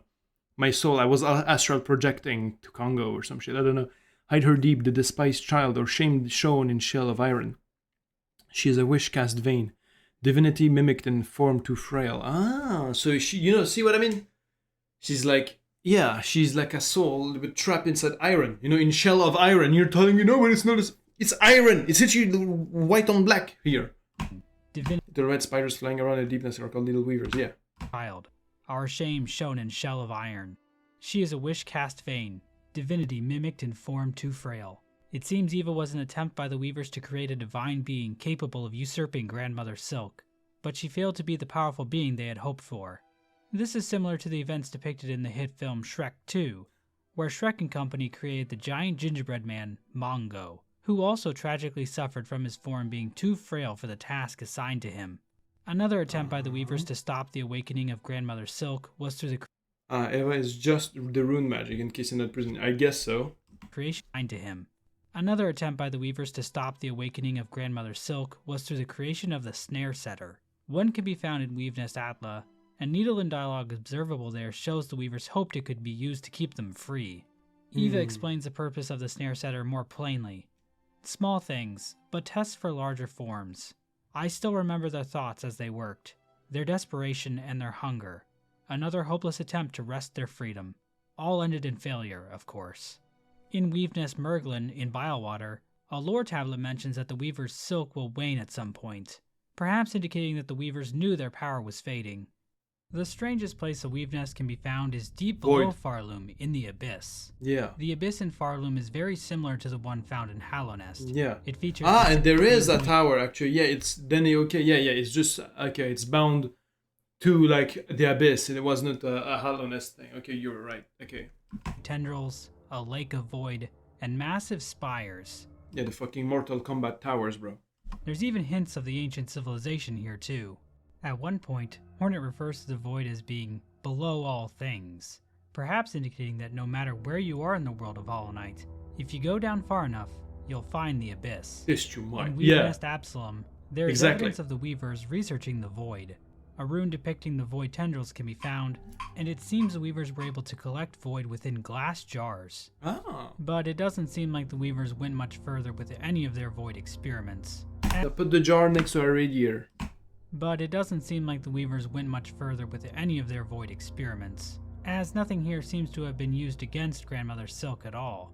In fact, it doesn't seem like any of these traps or mechanisms worked. The only thing left the Weavers could do was flee. In Weaveness Syndrome and Farfields, hidden in a secret room, There you go. Hornet can find a map depicting pathways out of Farloom. Yeah, the escape plans. The depicting pathways away from Farloom, and maybe that's how we have like Weavers outside of Farloom. Maybe this was the place where Weavers like originated from, and then that's why. Wait, does it make sense though? I mean, no, it kind of does. That maybe the mother Hornet was from like the people that was like exiled that exiled themselves out of like Farloom in like her like was one of the ones that escaped, and the sun. Yeah, okay. And so they fled to Hallownest or maybe other locations. I think they fled like all around the world. Like see how it's like Yggdrasil shaped, It goes all over the place. So I think they escaped to many areas, not just Hallownest. Deep Nest is like part of the ones that fled there. Yeah, I don't know. I'm just trying to say like everywhere. Just the first thing that came to mind. Don't worry about it. The nearby rune. What do you mean elite knowledge? That's basic Viking mythology, like fucking things, bro. You watch One Piece. You read One Piece. You know what Yggdrasil is. Like you play God of War. You know Yggdrasil. Like it's like basic stuff. Nice, love it. Yeah. If you don't know that, it's a problem. It's like not knowing who. I don't know. Fuck it. Reads, "Flee, sisters. Flee until your strength exhausts. So far you may escape at last her silken sight. To start anew. To sustain. Free of web and service eternal." I mean, Loki, why didn't you do that from the get-go? Like, hold on. Something in my mouth. Yeah. It's like, why didn't you try escaping in the first place? Like, you have this giant, like, incredible, like, fucking, like, killer ruler that's just, like, dominating everything. And, like, your first reflex is just doing all these harrowing, like, domination tasks and all that stuff. Instead of just fucking off. Like, why is bailing your, like, last, like, line of defense?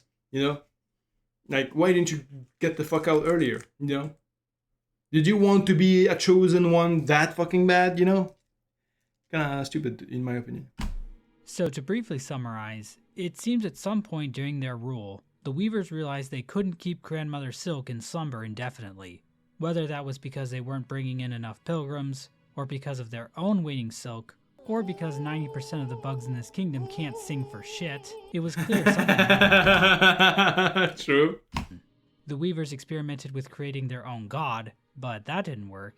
They tried to construct a tool to bind Grandmother's silk tight, but that also failed. So ultimately the Weavers decided to flee Farloom. The only problem was that doing so would end the Citadel's song, hastening Grandmother Silk's awakening. Yeah. To combat this, the Weavers decided to hand the Citadel over to the bugs themselves, tricking them with a technique we in the cryptospace call a rug pull.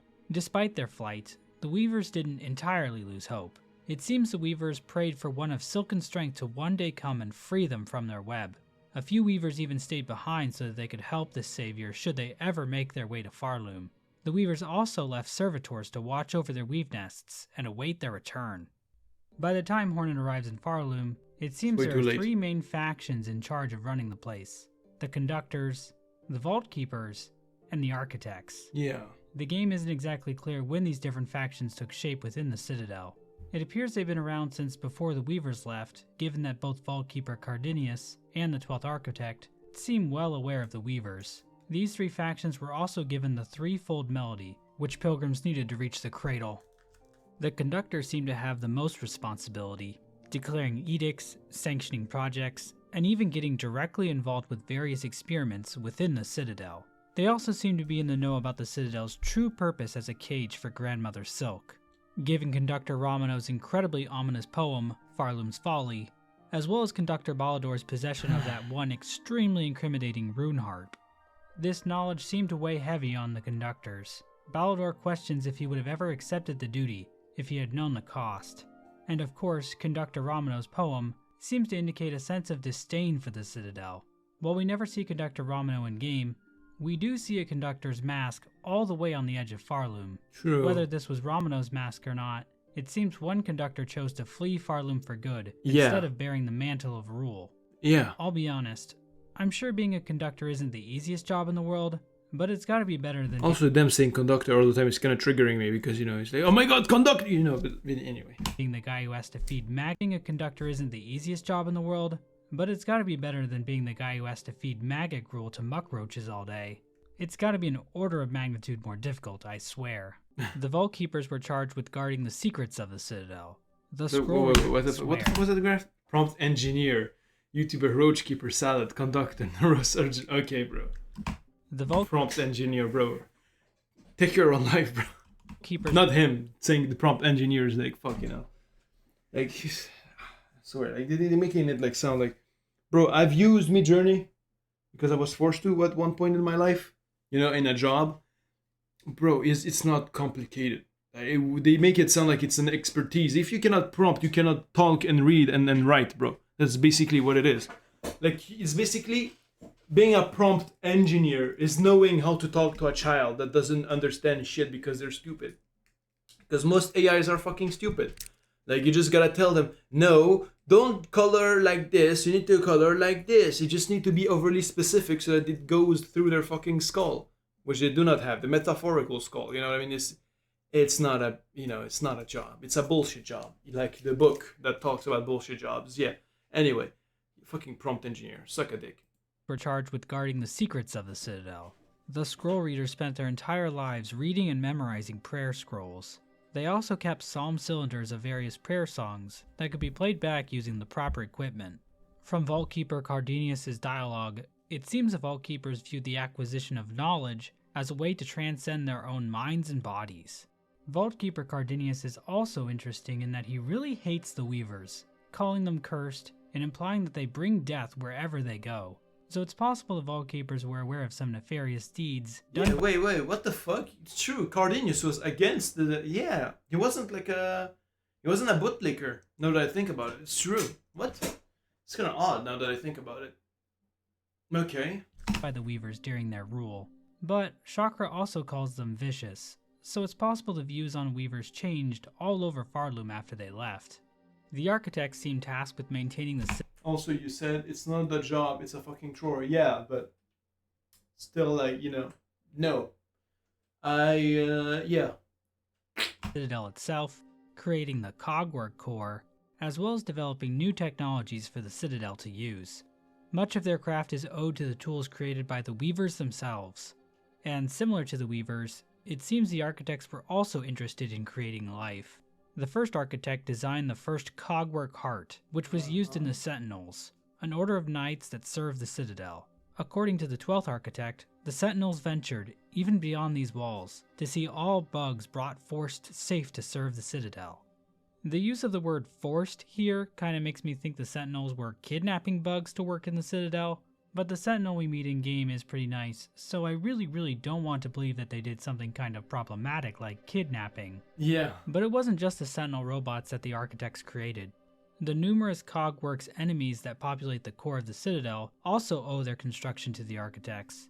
But the source of their power seems to come from somewhere else. Whenever one of these machines is destroyed, these strange white flies escape from their shells. Wait. These flies are never directly referenced by anyone in. Oh shit, that's true. What? I never paid attention to that. What the fuck? There's always a little firefly thing coming out of them. A silk fly, if I recall correctly.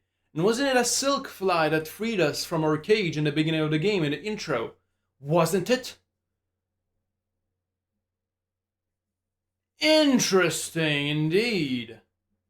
Game, but in the files they are called silk flies. Exactly. And these things show up all over Farloom. But where exactly do they come from? I believe. And also in the mist, it was the silk flies that were like you know, like in the mist and all that shit. So you know, are these like souls or something? Because they were very present in the mist. Shut the fuck up. Okay. Like, are they like the soul, like the faded souls, like in like echoes of silk, like you know, formed in the form of a fly, you know, that will still just remain. Petite man is back, you know, like you know what I mean, and like I don't know, maybe it's like kind of like ghosts, and maybe the silk fly that like saved us is like. And possibly fly. No, it's like, you know, maybe the one that gave us the ability to free us was one of the people that died or some shit. You know, something like that. Maybe, I don't know. These things show up all over Farloom, but where exactly do they come from? I believe the answer to that question can be found in the White Ward, a sub-area of the Citadel that provided the setting for horrible experiments. It's here where bugs of the Citadel had silk injected directly into their shells. Yeah. It seems this was done to extend the life of the bugs. The caretaker explains, just think of them greedily shoving the silk into their shells, the madness that overcame them, eternal life for mortal bugs. The Citadel's reasoning for this can be explained by a lore tablet found within White Ward that says, Oath of the White Ward. While song must be sung, none may falter. Infirmary, sickness, death, all are banished from our Citadel. Yeah, and I think I remember like talking about this tablet, but you know earlier like they were saying like they're not allowed to die. This is it, you know, like if you die, your body will become a puppet for our like musings, you know, for our work, you know. Even after death, your body will still move with our silk. In other words, the Citadel couldn't afford to lose bugs to death because they needed to continue singing the song, keeping Grandmother Silk in slumber. If bugs did die, their bodies were cremated so the silk could be recovered. This process of recycling silk over and over again caused the wills and pain of these bugs to live on through the silk, trapped in a state of torture even after death. But it seems the bugs of the White Ward went even further with their experiments. It seems the silk flies, found inside of the Cogworks bugs, were also created here. Inside White Ward, we can find a strange device, referred to as a silk siphon within the game's code. Huddled around this device are these silk flies. We can also see silk flies trapped inside this container, and an identical container can be found in the center of the silk siphon. One of these containers can also be found on the ground next to the 12th architect. Shit, I missed this. That was like, yeah, I never saw this room. Okay, so Act 3 thing. Alright. Then maybe my theory isn't like too far-fetched. This is like really like echoes from like bugs that were dead. You know, this is like life encapsulated within the silk, like the ghosts. You know, the banshees inside the mist. You know, the big ghost looking like things that are like really like remnants of like dregs of silk. You know what I mean? Like I think silk like carries on like echoes of life, and that's what these like silk flies are. It's like echoes of life, you know, given form and stuff. It's like, yeah, the ghosts. Like it's like ghosts.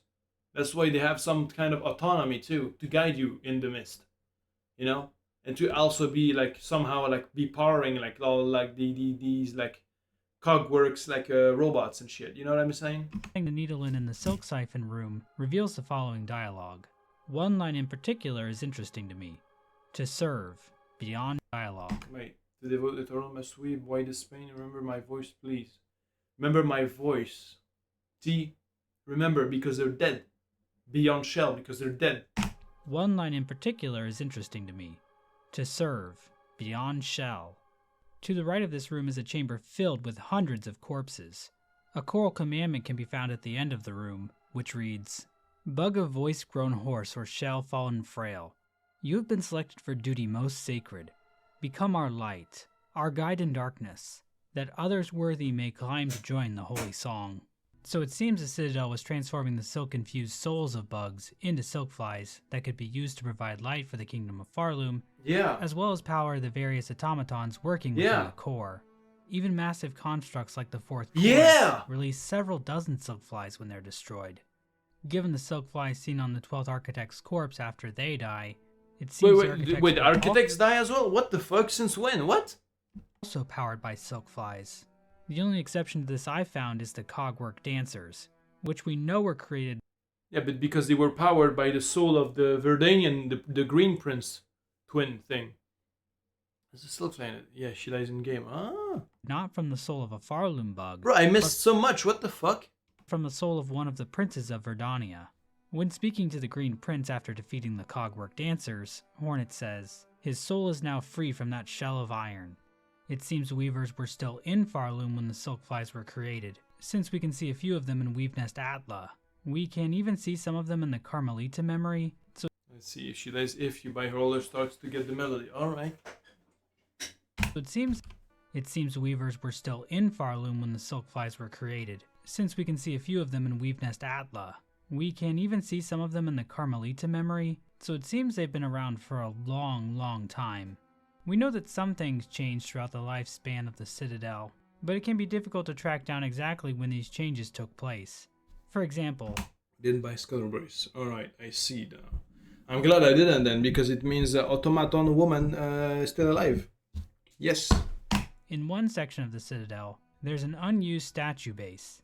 The statue that used to be here was likely Pius Issamore, who was at some point hidden away within the Whispering Vaults. Pius Issamore mentions that the Citadel is built from simple stone, bare and unadorned, but that is certainly not the case by the time Hornet arrives in Farloom.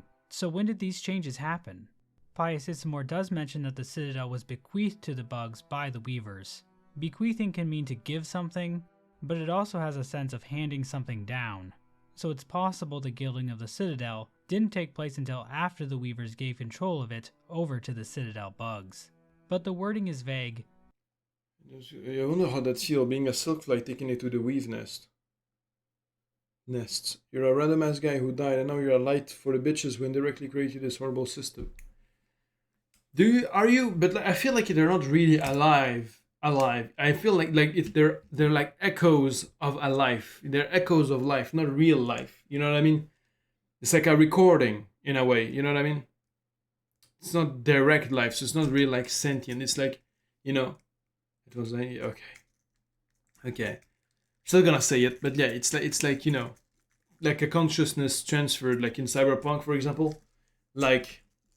The consciousness has been transferred into an AI, you know, like secure your soul program, an engram, you know, it's like this type of thing, but not as complicated because like the engrams in Cyberpunk were like complete copies, replicas of a person's personality, everything, their identity.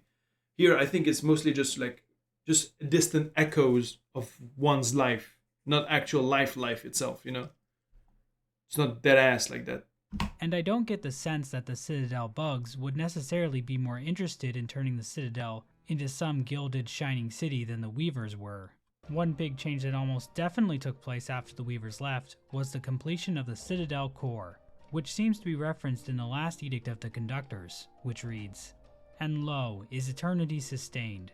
By Architect's Claw, we welcome that final form of dial and rotor, and soul gladly given.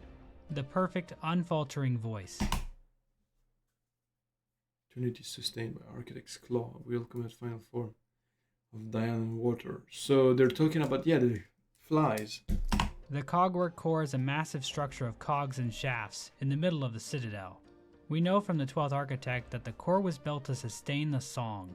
The core is filled with cylinders with pips on them, similar to what you would see in a music box. And we know from the Cogwork Clapper journal entry that there are bells and cymbals within the depth of the core. And at the very top of the core are rows of statues capable of producing song. So basically, the act of sustaining the eternal song could be done automatically using the core. Even the maintenance could be done by the Cogwork automatons. This might even explain why the elevator at the entrance to the Citadel goes down into the underworks instead of up into the Citadel proper. If pilgrims aren't needed to sing the eternal song anymore, they can just be directed down into the underworks. It seems this was the final state of the Citadel under the rule of the conductors. Bugs were either toiling away in the underworks, locked away in the slab, or trapped as silk flies inside the Cogwork shells created by the architects. The bugs themselves were replaced by the Cogwork core. So not only was the religion itself fake, but the ones doing the worshipping were fake as well. The Citadel's promise truly was an empty one. As the caretaker puts it, inside and out, it's nothing but a grand gilded lie. And despite all the harsh schemes devised by both the Weavers and the Citadel cast, Grandmother Silk continued to awaken from her slumber. Conductor Balador admits to Hornet that this outcome was inevitable, saying, "The mantle of rule, claimed greedily from Farloom's fading first children, those bitter weavers. It was yoke, not crown." What do they mean by yoke? What is yoke, not crown? Yoke, like as in an egg yolk? Like yoik, like yoke, like yoink, like yoinking someone, something, you know? Yoink, yoink. In our Citadel silence, Look, a wooden crosspiece that is fastened over the neck of two animals and attached to the plough or cart that they are to pull.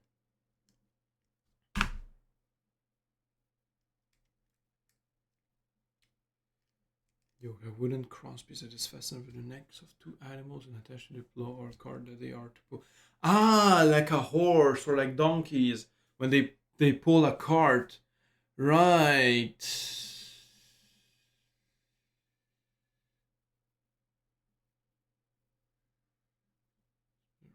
It was yoke, not crown. So like it wasn't like a crown. It wasn't like a rule. It was more of a responsibility, more of like a burden. You know, I see. those bitter weavers. Yeah. It was yoke, not crown. Now in our Citadel silence, we share their truth. Only one monarch's claw ever clutched this kingdom, though we raised our voices to cry otherwise. The Citadel cast was finally forced to face the same reality the Weavers had. Even in her subjugation, Grandmother Silk was still the only true power in Farloom.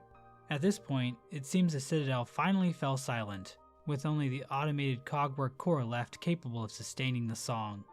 But it wasn't enough. We aren't exactly sure when this happened, but at some point the land of Farloom became haunted by Grandmother Silk. Her threads reached down from the top of the kingdom, starting with the bugs in the Citadel, and eventually reaching all the way down to lower Farloom, binding the bugs of the land to her will. These threads can be See what I was talking about earlier? Lower Farloom. Look, you can see it here and you can see it here as well. See the strings that are connected, the threads. They're like coming from the singing like monsters. See what I mean? And they're like tense. They're not like waning or like, they're all like strengthened to conduct like the sound, through the silk. Bugs in the Citadel, and eventually here as well. You see how tight it is? How tense it is? Reaching all the way down to lower Farloom, binding the bugs of the land to her will. These threads can be seen occasionally when bugs are defeated, as well as when Hornet plays her needle in near them. But what exactly does the haunt? Also, one thing about those threads, yes.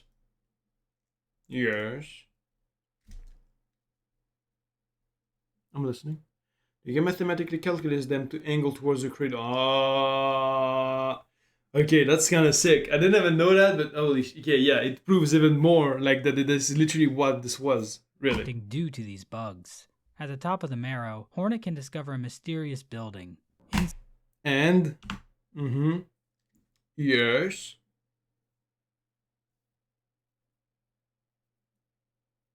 Towards the abyss in Act 3. Okay, I didn't know that either, but that's kind of sick as well, because, it literally proves that it goes towards, like, the To the cocoon. Regardless. Alright. Due to these bugs.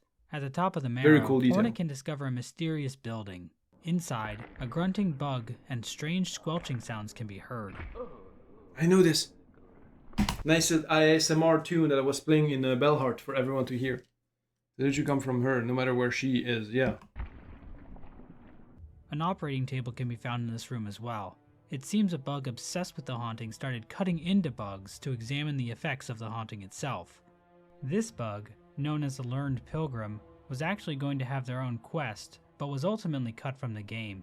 But their findings can still be found written down on a lore tablet, which starts, "In the air, the water, everywhere. After generations and generations of using silk, Farlum has become covered in silk dregs. This can be seen most clearly in the Citadel." Yeah. The tablet continues. "Inside their shells, twisted inside, guts, tightest around heart, pulsing rhythm. The silk has even made its way into the shells of bugs, wrapping itself Microplastics! This is what it's about. It's microplastics. It's exactly the same thing, by the way. around their very hearts." They use the microplastics to control us, the government. Exactly, bro. You think I'm capping? Maybe. But microplastics. Just saying. The silk has even made its way into the shells of bugs, wrapping itself around their very hearts. Same thing. The presence of silk here is likely due to the experiments of the White Ward. Hornet and the Caretaker come to the conclusion that the threads implanted into the pilgrims from the experiments there would be carried down into their offspring, making the bugs of Farlum even more susceptible to the haunting. The tablet finishes, "Sick, alive, dead? Something worse. Deeper. Must look deeper." The haunting doesn't just enslave the wills of living bugs, but it can also reanimate bugs that have already died, allowing Grandmother Silk to puppet them from above. Yeah. Under the haunting, bugs long dead rose to their feet to mindlessly continue the tasks they had in life. Pavo, from Bellheart, who was caught in threads in a similar way to the haunting, describes the experience as not particularly comfortable, saying, "It is difficult, upsetting even to think. Strange, sad memories, not my own, and my own thoughts smothered amidst the tangle. If one could choose to connect themselves to something grander, that curse may seem a wonder. For myself, it now seems a horror." According to the dialogue from the Silk Art Memory and White Ward, it seems Grandmother Silk is seeking union with the bugs of Farlum. So it makes sense that foreign thoughts would invade Pavo's mind as such. Yeah, it's a hive mind type of thing. Okay. While the haunting's power was strong, it didn't enslave everyone. Some bugs like Pondcatcher Reed and Balo resisted the force that claimed their peers. It's not clear why some bugs were able to resist the haunting's power. Benjen and Krull, the two best characters in the game, share their own theories about it, saying, "The haunting? Oh, we's got that all worked out. Benjen and me are a right pair of philosophers when we bend our minds to it. It's faith that gets you. It's all caused by being too devout." Yeah, or maybe not being devout enough. Or maybe it's safest not to think about it at all. We could all learn a thing or two from these wise men. At some point, probably during the haunting, Grandmother Silk also created her own children entirely out of silk, phantom, and lace. In the silk, So Radiance also made a hive mind. Did she? I don't remember that. I mean, there was the curse, the blight type of thing, you know, with the pulsing orange shit. But was it a hive mind thing, really? The infection, was it really a hive mind, or was it just straight cancer, like a straight like zombie virus, you know? Because they didn't have any thoughts, did they? They were just aggressive. Okay, well, never mind. Okay, same mechanism. At some point, probably during the haunting, Grandmother Silk also created her own children entirely out of silk, phantom, and lace. In the Silkheart cutscene after defeating Lace in the cradle, we get some dialogue hinting at Grandmother Silk's motivation for creating Lace. "Better a child spun mad than none. Better a child spun frail than none. Better a child spun pure than them. One to wish our waking. From our silk, a child born loyal." So it seems Lace was created to be a loyal replacement for the Weavers who betrayed Grandmother Silk in the past. Caretaker describes Lace as follows. "Look of a child and a mind to match, but her's been up wandering this citadel longer than most, even in its long silence. Way 'fore you came and roused its ire." So Lace is kind of like a 1,000-year-old kid, like you see in those Asian cartoons. So Okay, that's bro. kind of weird. But then again, the Knight in Hollow Knight is technically using the body of an unborn fetus when you think about it. So maybe this is par for the Wait, is he? I thought he was straight up him. He's not like something else. That's his shell. What do you mean? Like that's his own shell. Like it's not something else that invaded Louis, bro. Literally, his soul even has the shape of Louis. So no, I think it's his own vessel. Mila in Hollow Knight being infected. How much longer? Kill it. How much longer? Dangerous. How much longer? Who's Mila? I forgot. Kill the empty one. How much longer must I dig? Isn't it like the happy miner guy, like the happy miner woman in the mines, like la, la, la, la, singing and stuff? Okay, I mean it's void within a vessel. Yeah, but like, you know, the mining one. Yeah, yeah. Asian. You know what she's talking about. course for Hollow Knight lore. The point is, it seems Grandmother Silk really emphasized the child aspect of Lace when creating her, perhaps thinking that would make her more loyal. But that plan created its own problems, as we'll see. Phantom is the other daughter created by Grandmother Silk, but she appears to be deteriorating by the time Hornet finds her hidden away in the exhaust organ under the Citadel. Her needle Turbo emo, bro. and dialogue contains lines like forgotten and discarded, implying that Grandmother Silk wasn't as invested in her as she was Lace. Yeah. But despite their different stations in Farloom, Lace and Phantom share a similar tragic fate. Inside this area is an empty tank. Playing the needle and reveals a thread memory of Lace talking to her sister inside the tank. The dialogue reads, "She spun us to fade. She spun us to break. Why us, sister? Why us?" Lace seems to resent her mother for her form, saying, "This weak, wasting existence. This was not life, just a husk shaped to act as a child." Lace's Hunter's journal entry also claims that it would take a lot of silk to maintain Lace's form. So it seems Grandmother Silk's silk-spun children were fragile creations. Phantom has come to Why? accept this by the events of the game, asking Hornet in her Needle-In dialogue to free her from her fading fate. Lace, on the other hand, still isn't too happy about the whole being born frail thing. Huh. I wonder if this will be important later.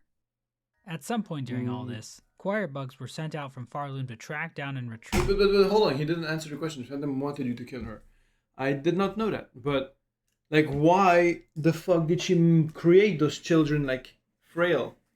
What was the purpose of that? Like, you know, I was theorizing before that they were like created be like that because, like, how do I say this?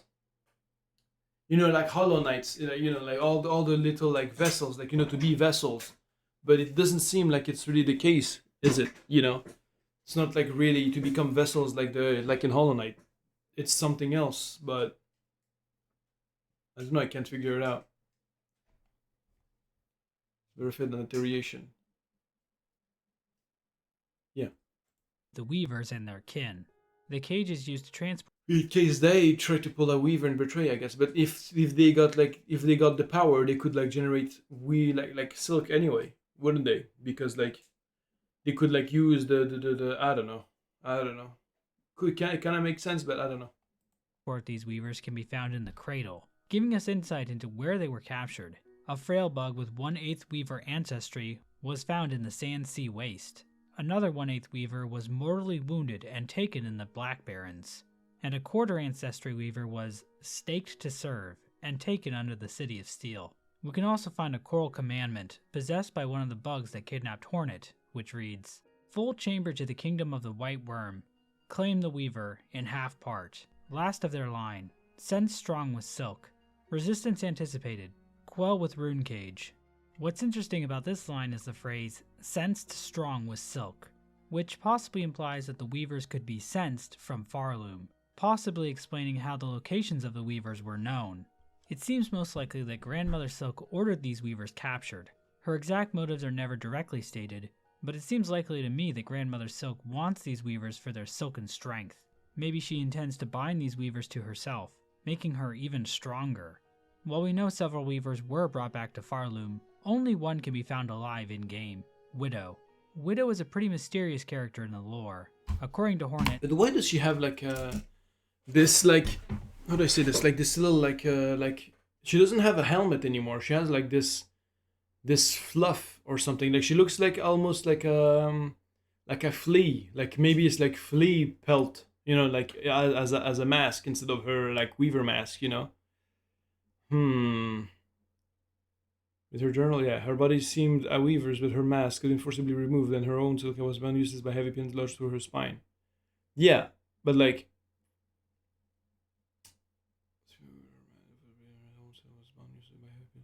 Yeah. But again, her face, like, how one ending is you binging, binding grandmother silk. Yeah, I do know that. Yeah, cut ending where grandmother silk binds you. Ooh, but she wouldn't get too powerful anyway. Well, I'm not that strong compared to her. Were we? I don't know. This is intriguing. Her mask was forcibly removed, and heavy pins were stuck in her spine to keep her from making her own silk. You played through all the games in Ace Attorney universe. I know you have the games named in the slash list, but to be honest, I don't know how many games there are. I've played almost none of them except the 3D games. But that doesn't count like the Great Ace Attorney like Chronicles, because you know they're 3D games, but I have played them, you know, with you and stuff. But no, I haven't played like Spirit of Justice and the other one that like from that Spirit of Justice, you know, those two. But I've been heavily spoiled of these games, so like I don't think there's a point in me playing them, because I just got like turbo like spoiled. But apart from that, I played all the other ones and stuff. With a periodic message, yeah, it's fine. Leave them alone, bro. It's okay. Yeah. Obviously, it vanishes as a result of when I'm not busy. Yeah, but it's fine. It's okay. Like it is what it is. Different people, different lives. You know what I'm saying? And but yeah, why the question? Why were you asking though? Widow is a fanatic for Grandmother Silk, and a thread memory of her worshipping her in the cradle can be found. Widow is a bit crazed when Hornet finds her, and that seems to be the result of her mask being removed. We know from Hornet's interaction with Maskmaker in this game that masks can in fact alter a creature's personality. But who exactly removed Widow's mask, and why? One theory is that Widow is the quarter weaver who was captured and staked to service. That would make some sense, since Widow has been literally staked in the back, and is now serving Grandmother Silk. Yeah. However, the stake to service line might be referring to what state this weaver was in when they were first found by the choir bugs, not the ultimate fate they faced once back in Farloom. Aside from that, some of Widow's dialogue makes me think that something else is going on here. When she meets Hornet, Widow refers to her as spawn of those who dared to flee. This line implies to me that Widow didn't flee Farloom like her sister. Ah, that's true. Okay. Otherwise, it would come off a bit hypocritical. In her thread memory in the cradle, she says, "Of the first, the last," and "Our mother, true." These lines imply Widow... You decided to jump between my homework and making your game list in alphabetical order. What? In alphabetical order? What? Why? I mean, sure. Okay. I mean, why in alphabetical order? What does it? What's the use? I'm too lazy to get all the games. I wanted to do Ace Attorney all games. I'm too lazy to get all the games, and I wanted to do Ace Attorney all games. Do you mean like playing them? Like play the games in the list? Or do you mean something else? Has a much more direct connection with Grandmother Silk. What the stick in it bothers me. Fair enough. I completely understand. As opposed to being only... These lines imply Widow has a much more direct connection with Grandmother Silk, as opposed to being only a 1/4 weaver born somewhere outside of Farloom. I suspect Widow was the only... No, just write them down. Yeah, I get it. It's like, I mean, you can share the list if you want, but like, yeah. I don't know what to say. Like I respect the insanity, as per usual. But fourth weaver born somewhere outside of Farloom. I suspect Widow was the only weaver still alive in Farloom after all the others fled. As for the removed mask and bounded silk, there are several possibilities. Perhaps Widow was punished by her fellow weavers for continuing to support Grandmother Silk, even after she was put to sleep. Although, why wouldn't they just imprison her like they did for Sinner? Maybe Grandmother Silk cruelly had Widow punished for the crimes of her fleeing sisters, and then kept her around as a servant. Or maybe Widow did it to herself, forcibly pulling her own mask off, similar to pulling out one's own teeth, as some kind of demented demonstration of fealty to her mother. Nothing is strictly confirmed though, and I'll be curious to see what theories evolve around this character. As for the weavers that did flee Farloom, Sea of Sorrow is the name of the DLC. Sea of Sorrow. Sorrow. It's like, you know, regret, sadness, implying tears because of sadness, you know, Sea of Sorrow. I'm saying maybe it's gonna be related to these like specific weavers, and we're gonna get like some backstory to like these characters, like the Widow, like Phantom, you know, Sea of Sorrow and stuff. Or maybe it's gonna be completely different. It's literally a noun for a version of sorry. Yeah, but that's not the point. Sorrow it has many meanings, and it also has the meaning as like, you know. But yeah, it's like, I'm thinking if we're lucky, it's gonna be related to like these like characters. We're gonna get like backstory in a way of these things. You know what I'm saying? So, no, it's you, and only you, Mr. C. It's only you that is lagging currently, brother. it seems their goal was still to create a child that could usurp Grandmother Silk. One of these groups ended up in Deep Nest, where one of its members, Hera the Beast, became queen. Deep Nest bordered a larger civilization called Hollow Nest, ruled by the Pale King and the White Lady. At some point, the Pale King asked Hera to become a dreamer, a role which would require her to fall into an eternal sleep. Hera agreed, but only if the Pale King gave her a child. The exact details of what happened next are far too dangerous to discuss here. They have fucked very strongly until they produced an offspring. Yes, we do know. We have indeed learned about the birds and the bees, brother. But I'm not sure if there was many birds. I think it was mostly bees, and wasps and other miscellaneous bugs. On YouTube. So please type this URL into your browser if you Wait. HTTPS mossbag.com, please. Oh, please, Mossbag, tell me how the Pale Kind and the Hera, the best, created the Hornet. I really want to know. I am ever so curious about this information. Is this really a website? Hold it. Do I look at... No, it's probably not going to lead to anything. really want to know. Is there even a mossbag.com? Let me check that. If there's no mossbag.com, there's not going to be a... Because if the domain name is not possessed. Yeah, Mossbag, Old Man on the Sea. Wait, really? It says... Wait, YouTube? Mossbag69. Is it this guy? Wait, it is. I think it might be real, actually. Wait. Okay, he actually has the domain. What the fuck? Hold on, let me search it. Okay, fucking, I have to type all of this. / Please. Wait. Please. Okay, I gotta lock in for this.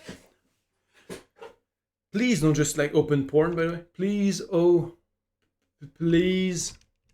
/ mossbag. Tell me how the Pale Kind. I don't know if like I'm supposed to count the spelling mistake or not, but you know. And Hera, the best, which is supposed to be the beast, the best created Hornet. I really want to know. I am ever so curious about this information. Please, what will happen? This is just open porn. Yeah. And this is what shows up. They did it. All of this for that. Okay. All right, then. Fair enough. Okay, there's literally nothing else. Wait, what's this? mossbag.com. Okay, well, fair enough. Wait, manage subscription? What do you mean manage subscriptions? Okay, well, I mean... Okay, well, at least now we know. Now you know. I mean, mossbag literally said earlier that the weavers feel pain from fucking no cost to great. I guess, but I mean, now we know the truth, though, and it's just, they did it. Either way, the result of all this was the birth of Hornet. We see during the Red Memory in Act 3 of Silksong that the Weavers were watching over Hornet closely, hoping to draw out her Weaver nature, saying, "Prove yourself more Weaver than Worm." But Hera challenged this, telling Hornet, "Ignore them, daughter. They're whispers. Greater, grander, Weaver, Guardian, Queen. Those are their desires, not your own. Certainly not mine. Very based. Only if you resist them, you might see it. Another hope, beyond." So it seems the Weaver saw Hornet's strength as a pale being, and hoped that she would finally help them defeat Grandmother Silk. But it's so cute, like her, like trying to weave and stuff. It's like she looks like she's like how do you call it? Kneading. It looks like she's kneading like a cat. It's so adorable. Strength as a pale being, you know what I mean? Hoped that she would finally help them defeat Grandmother Silk. So adorable. Hera, on the other hand, seemingly had no interest in this plan, encouraging Hornet to forge her own path. There's just one wrinkle to all this I just don't understand. During the events of Hollow Knight, we see that the Weaver's den in Deep Nest is completely abandoned, save for one Weaver which can be spotted watching the night. Wait, According what? to the Weaver Song charm found in this area, these Weavers actually left Hollow Nest for their old home, Farloom. But if that's the case, what happened to them? The Weave Nest tablets make it pretty clear that they wanted to stay as far away from Grandma Silky as possible. The only possible indication of where the Hollow Nest Weavers went can be found in Weave Nest Absalom in the Abyss. In this Weave Nest, Hornet can find the Far Sight item. This item allows observation over vast distances, and can tell Hornet the state of the world. In the real world, this would be a horrifying mass surveillance device, the likes of which only exist in fiction stories, like the classic novel 1984. As per mentioned earlier in the stream, yes, during the political section of it, the Weaver is at the exit after you explore Weaver's den. She fucks off if you approach her. Ah, I didn't know that. But in-game, it basically means the player can now see the game's completion percentage. Ah, right, yeah. There are a lot of parallels that can be drawn between this item and the Pale King from Hollow Nest. Ooh, the design true. of the object itself vaguely resembles him. The Pale King has an ability described as foresight, allowing him to know the future to some extent. Who the fuck is that guy? Oh, isn't that the guy I wasn't ever able to meet because of 184? What? 1900? Yeah, 1984. What do you mean? It's literally just, you say 1984 because it's faster, but 184. What was the problem with that? It's like just a full number. But yeah, like this guy, isn't he the guy like that you could like slap the bottom, like you could slap the bottom and like I never managed to find him. Okay, I guess it's this guy. I never found him. King has an ability described as I'm too small. I am too many limbs. No foresight like those old things. foresight, allowing him to know the future to some extent.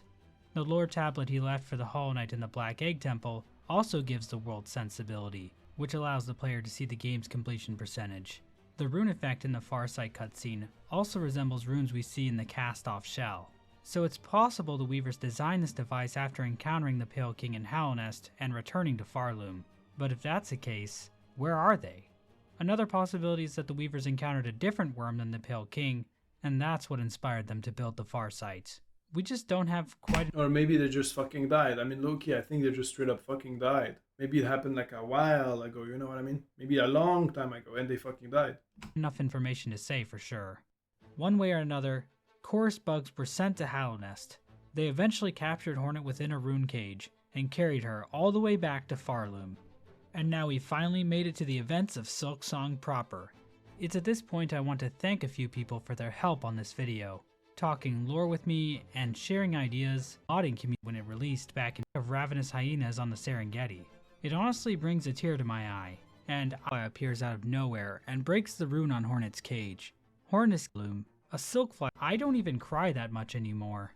As the party arrives in Farloom, a silkfly appears out of nowhere and breaks the rune on Hornet's cage.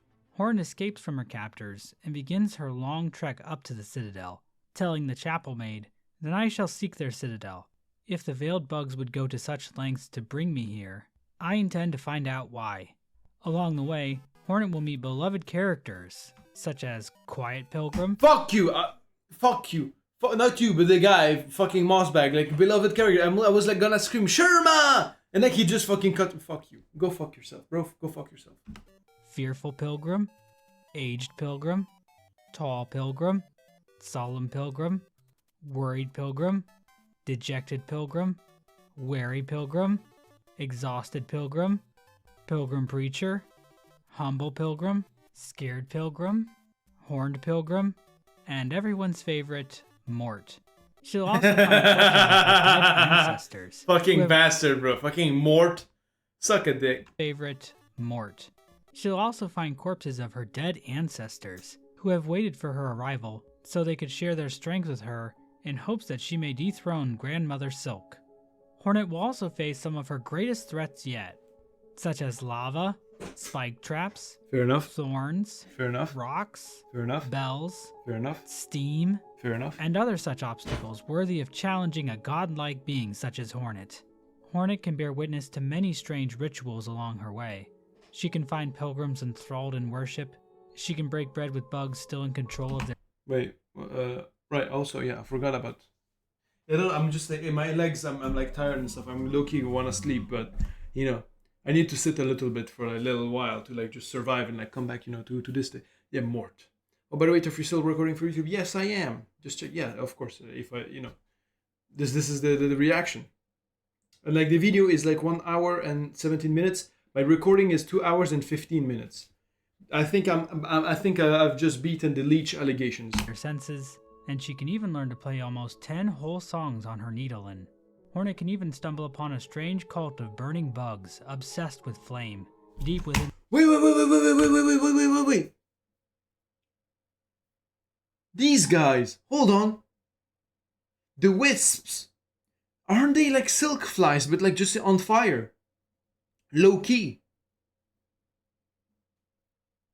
Yeah, I know, but aren't they like just straight up like silk flies, but on fire?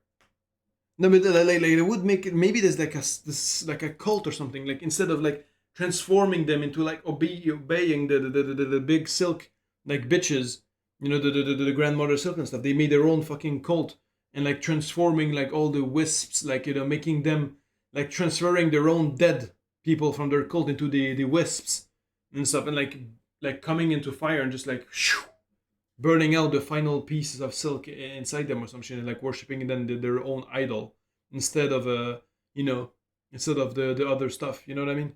Short-lived sprite born of flickering flame. Hornet's journal entry, by the way. Yeah, but how does she fucking know though? Hornet says this, but how does she know? You know? And also, yeah. Hornet can even stumble upon a strange cult of burning bugs obsessed with flame. Deep within the thicket, Hornet can find the father of the flame, a giant totem and god, containing the burning corpse of an aged bug. Huh, I wonder if this will be important later. Depending on how she ascends Farloom, Hornet can also be attacked by Lace in Deep Docks. Lace is conducting silk flies in this scene, perhaps indicating that she is the one who freed Hornet from her cage at the start of the game. Lace seems jealous that her mother is more interested in Hornet than her, so she has decided to kill Hornet to keep her from reaching her mother at the Citadel. And failed miserably because we are her. Well, I almost said him, but her. Look, to be honest. However, if Hornet takes a different route to the Citadel, Lace will just show up and taunt her without actually fighting her. Oh shit, really? A true hater. In her journey, Hornet may also come across Haunted Bellheart, a town whose citizens have been strung up by silk into the air. Hornet describes a situation like this. The thread sickness. I've seen its like upon the roads, but there it does not discriminate. The curse that strikes the town, it is driven, focused, a cold use of silk at a concerning scale. Upon investigating the area, Hornet discovers the culprit, Widow. While not the source of the silk itself, Widow can play music upon it to manipulate the silk to her whim. Widow curses the town as a gift for Grandmother Silk, and now sees Hornet as another offering she can give her mother. Once Hornet defeats Widow, she binds the ancestral art needlein. From here, If Frasier last judge Phantom rather without fighting her in Deep Dog, she just insults you and pisses off. Yeah. Hornet has As he said. defeats Widow. She binds the ancestral art Needlin. From here, Hornet has two paths to the Citadel. She can either ring the 5 bells located in the bell shrine scattered throughout Farloom and fight the last judge at the peak of the Blasted Steps, or she can venture through Sinner's Road to find the Mist, a strange region of warped space in Farloom full of silk flies and vengeful wraiths. By playing her Needlin for the silk flies, Hornet can find her way to the exhaust organ and defeat Phantom. Upon defeating either Last Judge or Phantom, Hornet will gain access to the Citadel. Hornet arrives at a seemingly empty Citadel, until Lace appears again to taunt her. Hornet tells Lace she knows a higher being is responsible for the haunting overtaking Farloom. Lace mocks Hornet, telling her that she has no chance of defeating Grandmother Silk. Hornet replies by saying, "I found those who claim themselves a god can rarely match the title, and experience tells me even gods can fall." After this interaction, Grandmother Silk lets out a scream, and the Citadel comes to life with the haunted husks of Citadel bugs. Once Hornet reaches the top of the Citadel and defeats the Cogwork dancers, she must complete the threefold melody, recovering the 3 separate songs held by the architects, keepers, and conductors. But before she can get the melodies, Hornet will have to fight one of the most complex and thematically rich characters in Silksong. And perhaps even will have to fight one of the most complex and thematically rich characters in Silksong. And perhaps even all of fiction, Trabio. Trabio is a What the fuck was that pronunciation? Trabio. No, it's the Trabio. What the he said Trabio. Where's the beauty in that? This fucking ew. It's like you just sneezed, but it's like you sniffled his fucking name. It's Trobio. You know, it's a Trobio at the very least. It's Trobio. You say Trobio. Fuck you. Like, low key, I'm gonna dislike your video. Just okay, no, I'm kidding. But like, ooh, bro. Get your English up. No, it's not really English though. It's like I don't know, European, more so. But like, bro, an experience tells you even gods can fall. As they're in Radiance getting packed up by Lou and Co. Yeah, I know. Silksong, and perhaps even all of fiction, Trabio. Trabio is a tragic Trabio. Bro, what the fuck? Character. His dream was to bring the Citadel back to life through the magic of the Great Stage. He called upon Hornet to be his partner in reigniting the flame that fuels the land of Farloom. The two danced a dance of unparalleled beauty, with every step, every turn, every goddamn exploding ball executed exactly as choreographed. But then tragedy struck, when Hornet straight up murders Trabio for real. Fucking killing him with the fucking bottle, bro. Alright, bro. Alright, dude. Execute him. Send him to the slab. Yeah. Live on stage. Trabio made the ultimate sacrifice for Farloom, and now he's dead forever. No. And yet, he lives on in the hearts and minds of children all over the world. Thank you, Trabio. It seems recovering the parts of the threefold melody was meant to be impossible. Hornet mentions that the climb through the Cogwork core to reach the Architect's melody would be near impossible for a normal bug, and Vault Keeper Cardenius even outright states it was against the law for a Vault Keeper to share the Vault Keeper's melody with a non-Vault Keeper. These roadblocks to completing the threefold melody might play into the idea that regular bugs were never actually supposed to be able to reach the top of the Citadel to learn the truth about Grandmother Silk's imprisonment. Hornet plays the completed melody to the statues and is finally granted access to a lift that will transport her to the cradle. At the top of the lift, Hornet finds Lace, waiting for her in a field of flowers. After the battle, the two finally discuss Lace's true nature. Lace expresses frustration at her silken form, viewing it as a cruel mimicry of life. Hornet tries to console her, but Lace is having none of it and promptly dies. With Lace out of the way, Hornet finally confronts Grandmother Silk, the pale being responsible for everything that's happened up to this point. And I'll be honest, I didn't expect her to look like this. She's not bug-like at all. She's like some kind of weird woman. This is what a woman looks like, by the way. After defeating her, Hornet binds Grandmother Silk to herself. As she does so, her crest expands immensely, and her masks transform into Weaver-style ones. Yeah, and also she looked like Phantom for a little bit. Hornet's binding responds immensely. She looks like Phantom a little bit, like with the haircut of Phantom cut. You know what I mean? She lost, like, she's losing the wig. And her masks transform into Weaver-style ones. Hornet's binding results in the entire citadel getting covered in a thick web of silk. We then see Hornet's body curled up inside the cradle as she grows additional pairs of arms. This ending is referred to as Weaver Queen in the game's achievements menu. It seems this was the end goal of the Weavers. Much like Eva before her, Hornet was an attempt by the Weavers to create a being capable of usurping Grandmother Silk. The Weaver Queen ending is not a happy ending for Hornet, as it depicts her following the predestined path the Weavers wanted for her, with her body becoming even more Weaver-like in appearance. But we know that wasn't Hornet's true desire. At some point the caretaker asks this of Hornet, saying, I remember this. "Ready to make your play, to oust one ruler and claim her place?" To which Hornet replies, "I'll not deny some part of me desires that outcome. Dominance, it seems, is baked deep in my blood, as too, no doubt, for the one up top. And yet, another part resists. A part, over time, I find myself siding with more. That part wishes not to claim a monarch's mantle." By the way, that cut ending was originally the default ending, as the current default ending required you to have rung all the bells for the Grand Gate. Huh? For the Grand Gate. What cut ending? I forgot. Rather, it would see my freedom regained, and this kingdom's bugs The 5 bells for Last Judge Door. Okay. unshackled from their pale chains. So if the Weaver Queen ending is a bad ending for Hornet, are there any good ones? Well, let's look at the Twisted Child ending. To get this ending, Hornet has to bring the Twisted Bud item to Greyroot, a strange creature located in Shellwood. Doing this lets Hornet access the Rite of Rebirth quest, where Greyroot injects Hornet with a parasite that limits her silk and removes her ability to equip tools. To remove the parasite, Hornet must seek help from Yarnaby in Greymoor, a doctor kicked out of Belhard for her questionable medical practices. But Hornet can actually just keep adventuring around Farloom instead of dealing with the parasite immediately. This can lead to some interesting interactions. Eva will bar Hornet from entering her chamber. Any wardenfly that catches interactions. Eva will bar Hornet from entering her chamber. Oh shit, what? That's kinda sick.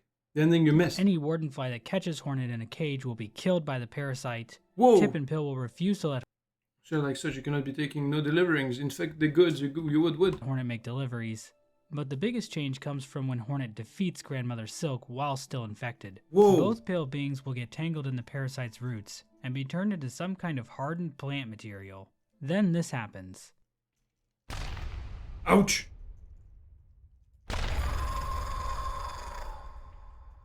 Holy shit, what the fuck? So I don't think that's a particularly good ending Bro, I did this ending. Holy, that's kinda scary as fuck. either. But the bad endings don't stop there. There's Shoot something, because you can hear. Yeah, I know. actually another Good on you, bro. You want me to say I'm proud of you? I mean, good job, to be honest. Yeah, good job. It's a big undertaking, but you know. Yeah, bro. Yeah. It's kind of a sick ending though. Like what the fuck is that monster? Like, is it like a leech that just spawns like again and stuff? That you, Nep, and Mer missed it. Yeah, obviously. Who would actually go through that bullshit? Like, willingly. other ending that was cut from the game called Unless if you wanted to do the ending, yeah. to Serve. From what information I've seen, this ending was originally going to trigger if Hornet hadn't rung enough of the Bell Shrine bells across Farloom. There's a cut line from Caretaker implying these bells weaken Grandmother Silk. In the final game, these bells just unlock one of the 2 paths to the Citadel, so they aren't quite as important as they might have been earlier in the game's development. In this ending, Grandmother Silk overpowers Hornet at the end of the battle. We get a shot of what appears to be some kind of fusion between the 2 beings. Whoa! This being then sends threads down to the hapless pilgrims below. So in this ending, it seems like Grandmother Silk succeeded in taking Hornet's strength, and is now free to enslave all of Farloom to her will. So that's a really, really bad ending. But don't worry, Holy shit. I'm sure the next ending will be good, right? That's so bullshit. Poor little bugs, man. After all this bullshit, they're still getting enslaved, bro. Taking the piss, man. It actually pisses me off. I'm glad they didn't put it in. That actually pisses me off. That angers me. Here's the cut ending. These bells. Yeah, I get it. Taking Hornet's strength, and is now free to enslave all of Farloom to her will. So that's a really, really bad ending. But don't worry, I'm sure the next ending will be good, right? Well, no, it's not a good ending. It's honestly not even really an ending. If Hornet helps enough people in Farloom, the caretaker will eventually suggest to her a method to trap Grandmother Silk. This involves collecting the souls of the caretaker's remaining relatives left in Farloom. These souls include the chapel maid in the Moss Grotto, the bell hermit underneath Bellheart, and a deceased bug whose soul can be found in bile water.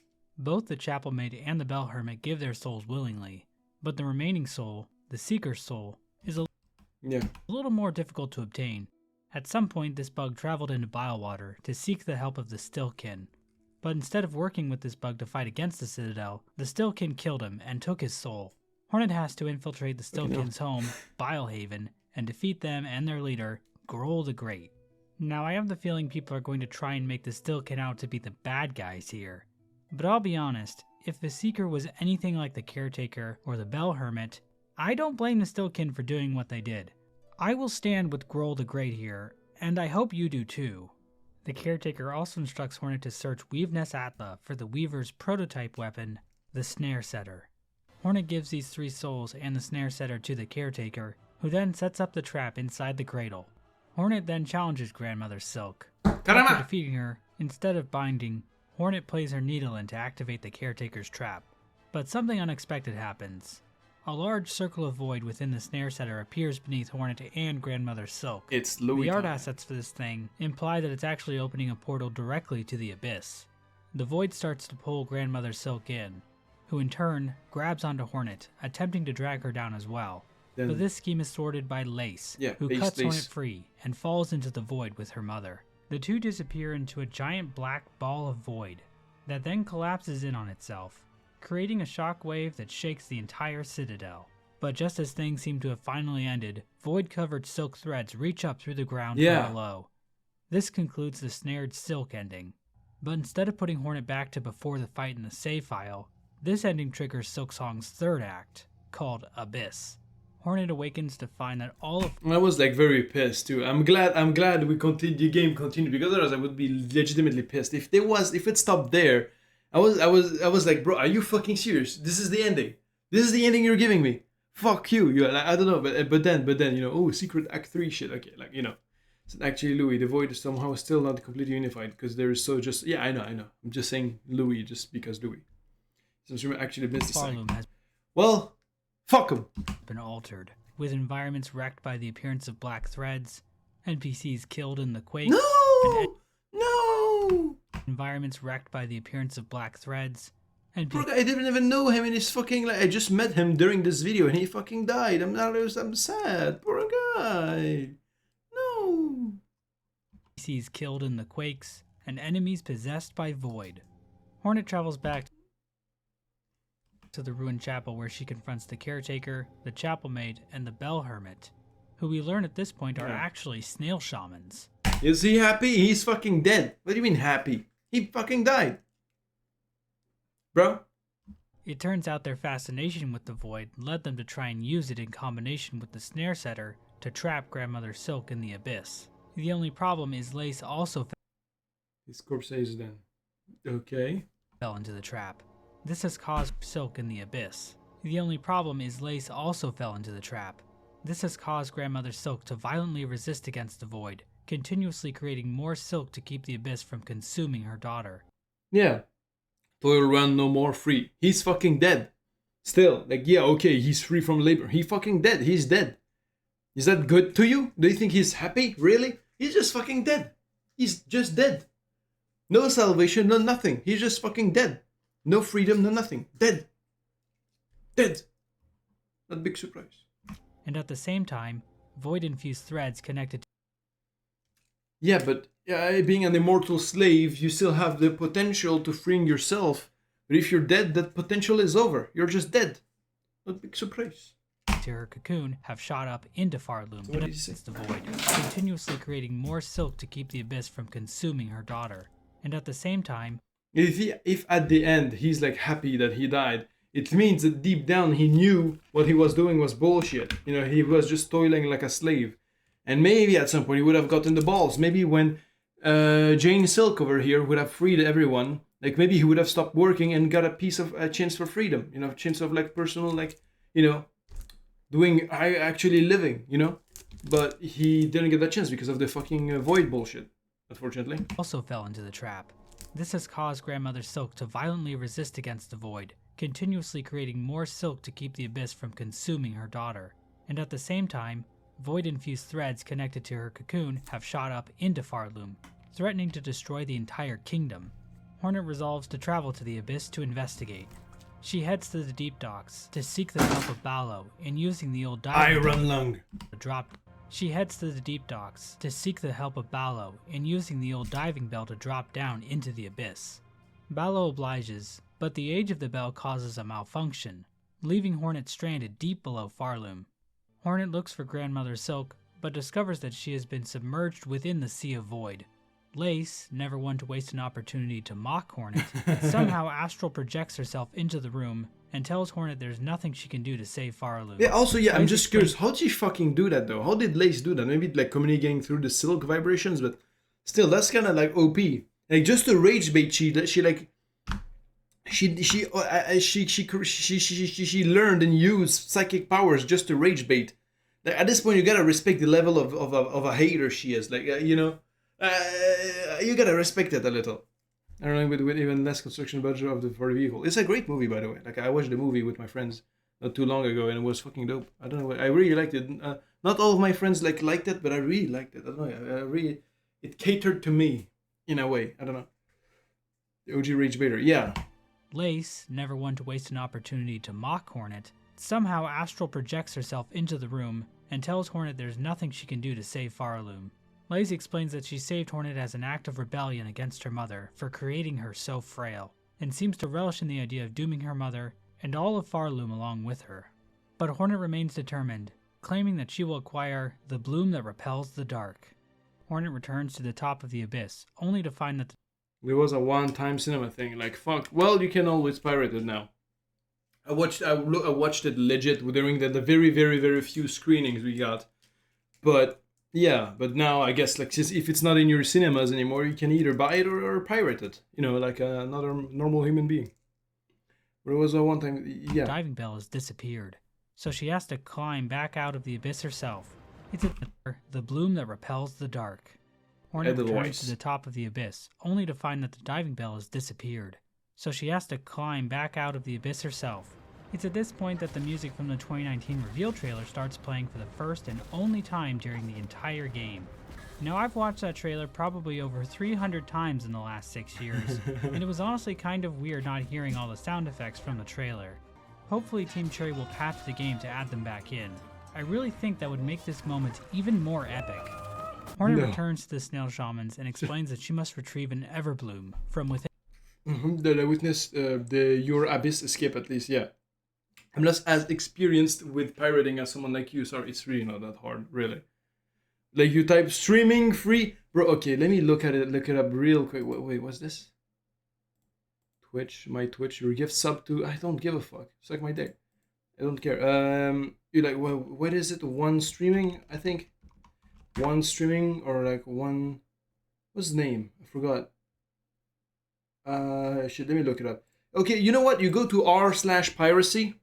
And you go to the mega thread, all right? If you want something for beginners, I don't know if you can even hear me right now, but like you go to r/piracy, you go to the mega thread, and you go to streaming, and then you go to no, you go to movies and okay, yeah, you go to the mega thread, you go to film, movies, series stuff, and then you go to stream, like streaming, not the like download torrent stuff. You go to streaming. And then you go to one, you know, the one, you click on one of the links with a goat on it. With a goat emoji on it. And then with that, you can, like, it will just give you a website. Have an ad blocker. Trust me, have an ad blocker. You're going to get invaded very hard otherwise. And yeah, and then you can just, like, watch anything. I've been watching the entirety of South Park, like the episodes I've missed. And Inside Job, the show today, like yesterday and today, I've watched the entirety of Inside Job at work, while working, and yeah, I don't know, you know, you can do whatever you fuck you want, and if for movies though, I mean, it can give you even something even faster. You just type noxx.to, nox to. That gives you like most of the series and stuff. You can watch them there. And if you want movies, you write azm.to, which is like azmovies.to. But you know, like azm.to, is like, that's for movies. The nox to is for like a series, and azm.to is for move. No wait, one is for series and one is for movies. But yeah, anyway, like it's simple. But don't tell anyone. You gotta gatekeep this because might get taken down and all that shit. But yeah, I'm just giving you like tips and tricks, you know. Because I'm not gonna pay for this shit, bro. I don't know. The streaming service feels like I'm making a soul bond like contract with Satan, you know. Like I just don't like it. Okay, maybe not. Okay, but yeah, I mean the Pirate Bay was made in Sweden. Well, I used the Pirate Bay for a little bit, and then you know it's now extremely compromised. So I would not recommend going there anymore. It's like mostly fed and like honeypot stuff. But yeah, yeah. It's legit. It literally is so simple. I literally just give you like, it's like 1, 2, 3, 4, 5, 6 letters. Like the biggest thing is like 6 letters and 1 dot, and the other one is like 5 letters and 1 dot in the middle. You know, like it's really not complicated. If you want to watch movies and series illegally, it's really piss poor easy, bro. But yeah, anyway. You should not do that though, because it's highly bad. It's terrible. You should never illegally do anything. Yes. What I just said is to not go there, so that to make sure you never fall there in the future if someone tells you to do that, because you do not want to do something illegal. Yes, it is very bad. Yes, I do not advocate for it. Yes. Anyway. In her own memories, we see what is likely the exact same type of flower in Hollow Knight, going by the name Delicate Flower. Grey Mourner, one of the Pale King's 5 great knights, brought the delicate flower from a faraway land, and requests that the knight take the flower to the grave of her dead lover, the Traitor Lord's daughter. I don't know what it is with Team Cherry and tragic dead gay lovers, but if you are gay or have a gay lover, and it's doomed yaoi, bro. Just let them have their doomed yaoi, bro. Like it's okay. I don't know if the other one is like Yuri, but you know, like if they're, yeah, have them have their doom yaoi like stuff, bro. It's okay. Team Cherry wants to put you in their game. Maybe stop and think about it first. If the knight tries to give the delicate flower to the White Lady, she declines, explaining that the flower contains a rare power. She also tells Hornet in the Red Memory that the Everbloom is the first light. The knight can give the flower to the Godseeker, but while she recognizes it as rare and pure, she can't detect any godliness from it. However, giving the delicate flower to Godseeker actually unlocks an alternate ending for Hollow Knight. Yeah. The Godseekers in Hollow Knight are attempting to attune to the Radiance, who they detect as the highest god in all the land. Well, email the SILKSONG devs to put you in the game, Turf. Why? Why would they fucking do that, though? I mean, I'm basically in the game. Like, all of the Scar tribe, it's me. I'm the Scar tribe. You know, literally. When the knight first arrives in Godhome, a dream realm inside the mind of the Godseeker, she is not impressed, calling it a cringer. But if the knight continues to clear the pantheons, defeating boss after boss, the Godseeker... And your gay lover can be represented. Who? Scar Screamer Turf, yeah. Who? I do not have a lover and not a gay one at that, you know, yeah. You're spreading misinformation online, buddy pal. Unless you want to be my gay lover, but you know, it's a process, all right. You don't. I'm not. Yeah. I'm. Fuck you know. I'm not easy. You know. I'm not an easy guy. You know. All right. You gotta go work for it. You know. Anyway. But yeah. Begins to take notice of the knight. Fucking emo. Upon defeating the boss, calling it a cringer. But if the knight continues to clear the pantheons, it can maybe defeating boss after boss, the Godseeker begins to take notice of the knight. Upon defeating the Absolute Radiance at the end of the Pantheon of Hallownest, the knight seems to take on a new form, referred... Don't say I'm joking. We know you're joking. Stop apologizing for stupid shit like this. Apologize when it's actually like mean, but this is chill. You know, yeah. A fourth day and young is out, you getting shit with the streamer. As per every fucking viewer here, low key. Like I'm just saying you guys are fucking weird. You always like fucking do this. I do not consent, alright? It's you guys have a problem, you know, not me. None the guy for 6 years, also true. But, you know. I don't know what is and isn't mean because I say real out of pocket. Yeah, the worst you said is like you talk it up. Yeah, whatever. Real life in yeah, but whatever. To in-game as Void Given Focus. After this transformation, the night begins to leak out from the Godseeker, with void tendrils lashing out from her body. However, if the Godseeker is holding the delicate flower, Godseeker and the void leaking from her disappear, leaving only the flower with a single stained petal. So it does indeed seem like the Everbloom can repel void. Whether or not this event in Hollow Knight is the memory Hornet has of the Everbloom is unclear though. The White Lady calling the Everbloom the First Light implies this flower might be a primordial force in the world of Hollow Knight. It's described as having a pale light, maybe indicating that the power found within all pale beings is connected to it, but for whatever reason only these flowers can repel void. Due to her nature as a weaver, Hornet can access things like the Everbloom from her memories using silk. So I guess it kinda works like Essence in Hollow Knight, but instead it's silk, because what can't silk do in this universe? Yeah. They can make frickin' laser beams out of silk, for God's sake. However, Hornet needs a spell from the Snail Shamans to actually access the Everbloom. The Snail Shamans tell her they can cast a spell, but it will require a tremendous amount of power. They tell Hornet to seek the Old Hearts, the strength remaining from the former rulers of Farloom, Crust King Khan, Scarsinger Carmelita, and Nihilith. The Shamans then teach Hornet a new And also, alternatively, the gay lover Princess of Verdania's hearts as well. song on her Needlin, Elegy of the Deep, which will allow her to access the memories of these bugs from when they were in their prime. So basically like traveling to a pocket dimension. This is similar to the film Shrek Forever After. Hornet finds the old hearts scattered all across Farloom. In the wind-blasted sands of Karak, she can find the corpse of Crust King Khan, hidden away in the Coral Tower. He's even got all his soldiers with him, aura farming even in death. Makes you True. think. In Upper Shellwood, she finds a shrine built begrudgingly by the Citadel in honor of Nihilith. The shrine itself is protected by Shrine Guardian Seth, who stops any bug who would try to approach it, killing them if necessary. Why? It's not clear where Seth came from, or why he's even in service to Nihilith, Yeah. but it seems like he's under some kind of spell, considering his personality completely changes after Hornet defeats him, revealing himself to be a total gamer. Finally, a Hollow Knight character I can relate to. Yeah. Well, him and Styx. On the east side of the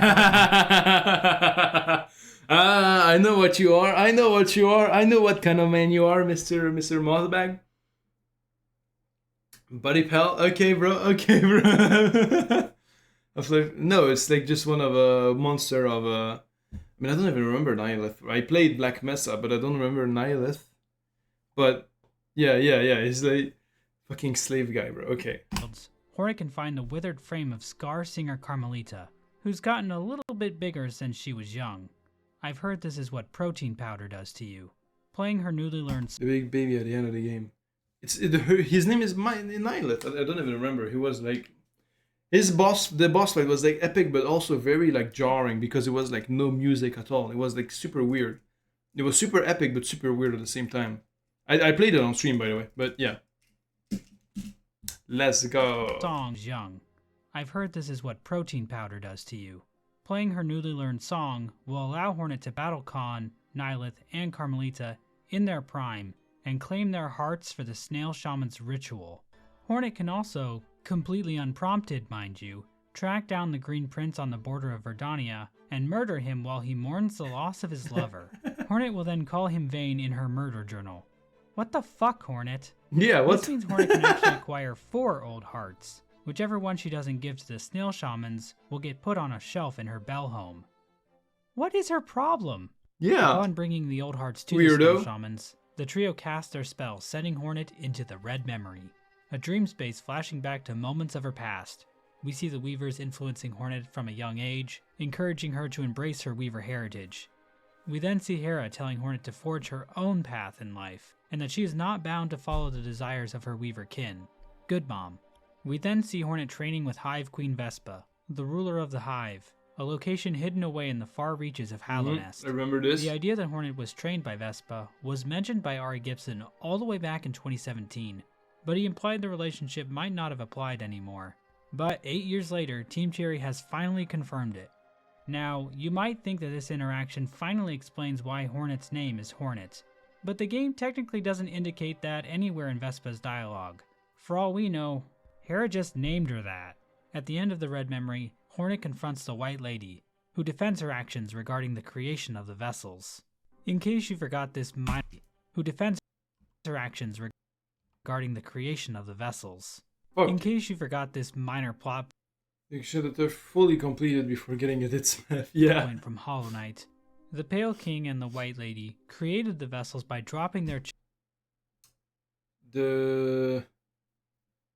children into the abyss. I wanted to prepare an answer, but it didn't come up. It didn't come up in time. Therefore, the moment has now passed. And allowing the void to hollow them out. One vessel was chosen to contain the radiance, a vengeful moth god who has infected the kingdom of Hallownest with a sickness that preys on the minds and dreams of its citizens. Not only does this plan fail, as the Hollow Knight wasn't pure enough to contain the radiance, but countless more vessels, including the player character from the game, were abandoned in the abyss. Hollow Knight's story is about the player character, the Knight, coming to terms with its past and deciding the fate of Hallownest on its own terms. So, all things considered, not the best showing by these two higher beings. And Hornet even calls the White Lady out here, saying she would never resort to such a weak scheme for salvation. The White Lady responds with pity, and finally offers Hornet the Everbloom.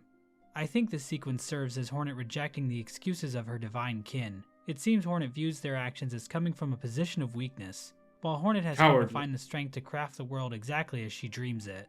And through that strength, Hornet will choose to save another from the void, instead of sacrificing an entire generation of offspring to it. Hornet's resolve is reflected in the journal entry for Lost Lace, which reads, "To quell the mother's rage and see this kingdom saved, I will claim her back. This one the dark shall not take." Hornet awakens the Snail Shaman's hut, but all three of them are now gone, save for their shells. They seem to have used all their energy when casting the spell, and faded away. Let's have a moment of silence for the Snail Shamans, who bravely gave their lives for Farloom. Anyways, here's my tier list for them. Hornet returns to Deep Docks, where Ballo has fixed the diving bell. Hornet descends into the abyss again, where Lace stops her to chat one more time, saying, "Take the final plunge, Spider. Join us in my drowning palace, and let oblivion swallow us all." Hornet rebuffs Lace, saying, "Oblivion may take you, child. My own life I shall not sacrifice. I have survived the fury of your land. I have borne its barbs and its blades, and I have seen wonders behind its dangers. But always, child, I remain a daughter of Hallownest, and the void below all things, that darkness I will fear no longer." This is the last line of dialogue in the game before the true ending, and it's also the only time in the entire game the word Hallownest is spoken, which, considering Hollow Knight is 8 years old at this point, I think legally qualifies as nostalgia bait. You hate to see it. Hornet then begins her descent into the lake of nothing below. Hornet arrives in a silken sphere created by Grandmother Silk. The Pale Monarch can be seen inside, bare of silk. Lace finally appears, but this time corrupted by Void, referred to in-game as Lost Lace.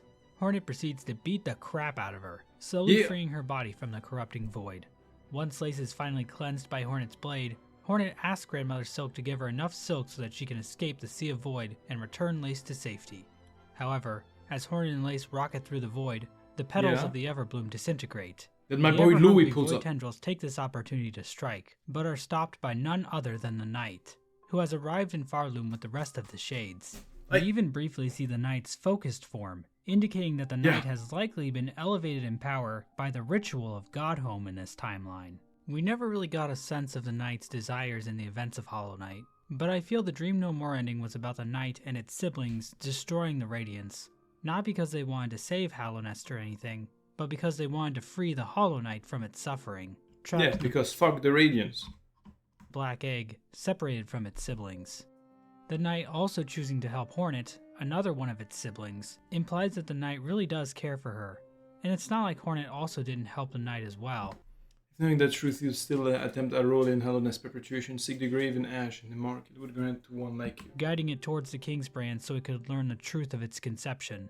So the Knight helping Hornet here is another example of how Hornet helping others leads to the world of Hollow Knight being a better place, at least in some ways. The Knight returns Hornet and Lace to the surface, the void threads around them dissipate, the two awaken, and Lace has a bit of a laugh while Hornet hits her with the Weaver stare. This ending is called Sister of the Void. Farloom and its White Knight have been saved from complete destruction, and the system of endless song and toil has finally been eradicated. But now that we've talked about Silksong's story in detail, just one question remains. What is this game even about? Yeah. Maybe it's a story about lineage, and how we shouldn't let our ancestors decide our fate. Yeah. Or it might be a biting criticism of how religion is a tool used by the powers that be to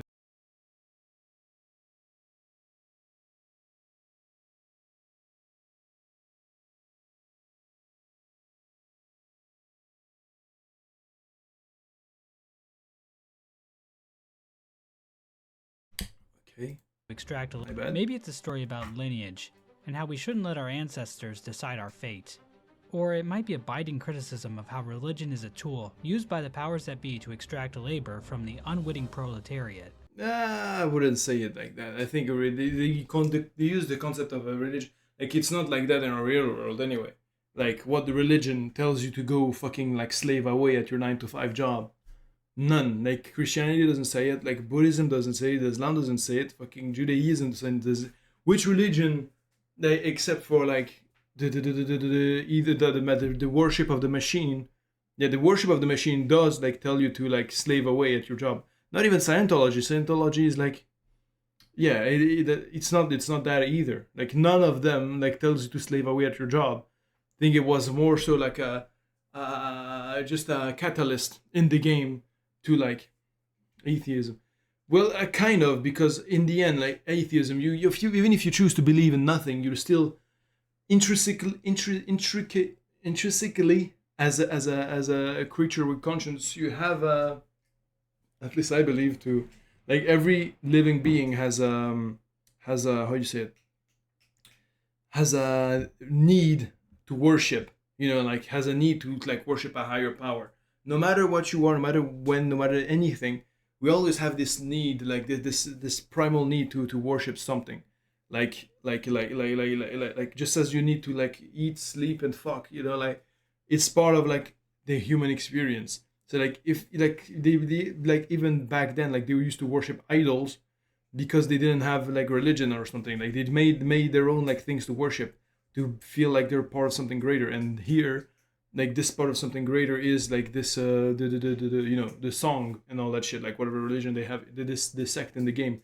And, like, in the real life, like, now this is, like, the technology. Like, people today worship technology. They worship the trends. They worship, like, their screens. The Lord of the Screens. That's what they worship. That's what they obey to. The trends, all these things that are manufactured to control the population. That's the new worship. That's the new thing. Or you could say Moloch, Satan, and all that stuff. Because, it's a complicated, like, topic, but you know what I mean. Like, yeah. And these beliefs, like, these things, like, are the things that convince people to just, like, slave away their work, to obey sheepishly, and that's it. But yeah, no, don't do that. What do you worship? Life, maybe even your daily bullshit. If you're demented, yeah, okay, but yeah. It could be an examination on the nature of truth and how the web of lies we spin will inevitably ensnare us. Perhaps it's a story about the relationship between mothers and daughters, and how mutual love and respect should be shared between them, with no strings attached. Or maybe spiders are just assholes. Yeah, also. I think that one is also, like, yeah, spiders are assholes, definitely. But, yeah. Wait, what the? No, my god, please. Why the fuck did they bring my fucking... I'm hearing the sound of my family at home. Bro, I wanted peace. I wanted tomorrow to be fucking chill. And I just hearing my fucking parents, like, they brought the entire fucking battalion of children. Oh my god. I'm gonna lose my fucking mind. Anyway, for fuck's sake. I hate that so much. And I know right now, they're in my bedroom just switching my fucking, like, bed sheets and shit, like, against my fucking will. And, oh my god, I'm gonna fucking lose it, bro. The game for what was it? Yes, parasocialism. We'll build Trump's wall in your house. Well, I'm not gonna follow anything Trump does now, like, yeah, if I do something of the sort, I'm calling it my idea, not a pedophile's idea, you know. But you know, but yeah. Shawarma noises. But yeah, anyway, but SILKSONG LORE. But yeah, what? I mean, I guess this is the ending. I mean, this is literally just blue. Like how do you say this? This is like threw me off. But yeah.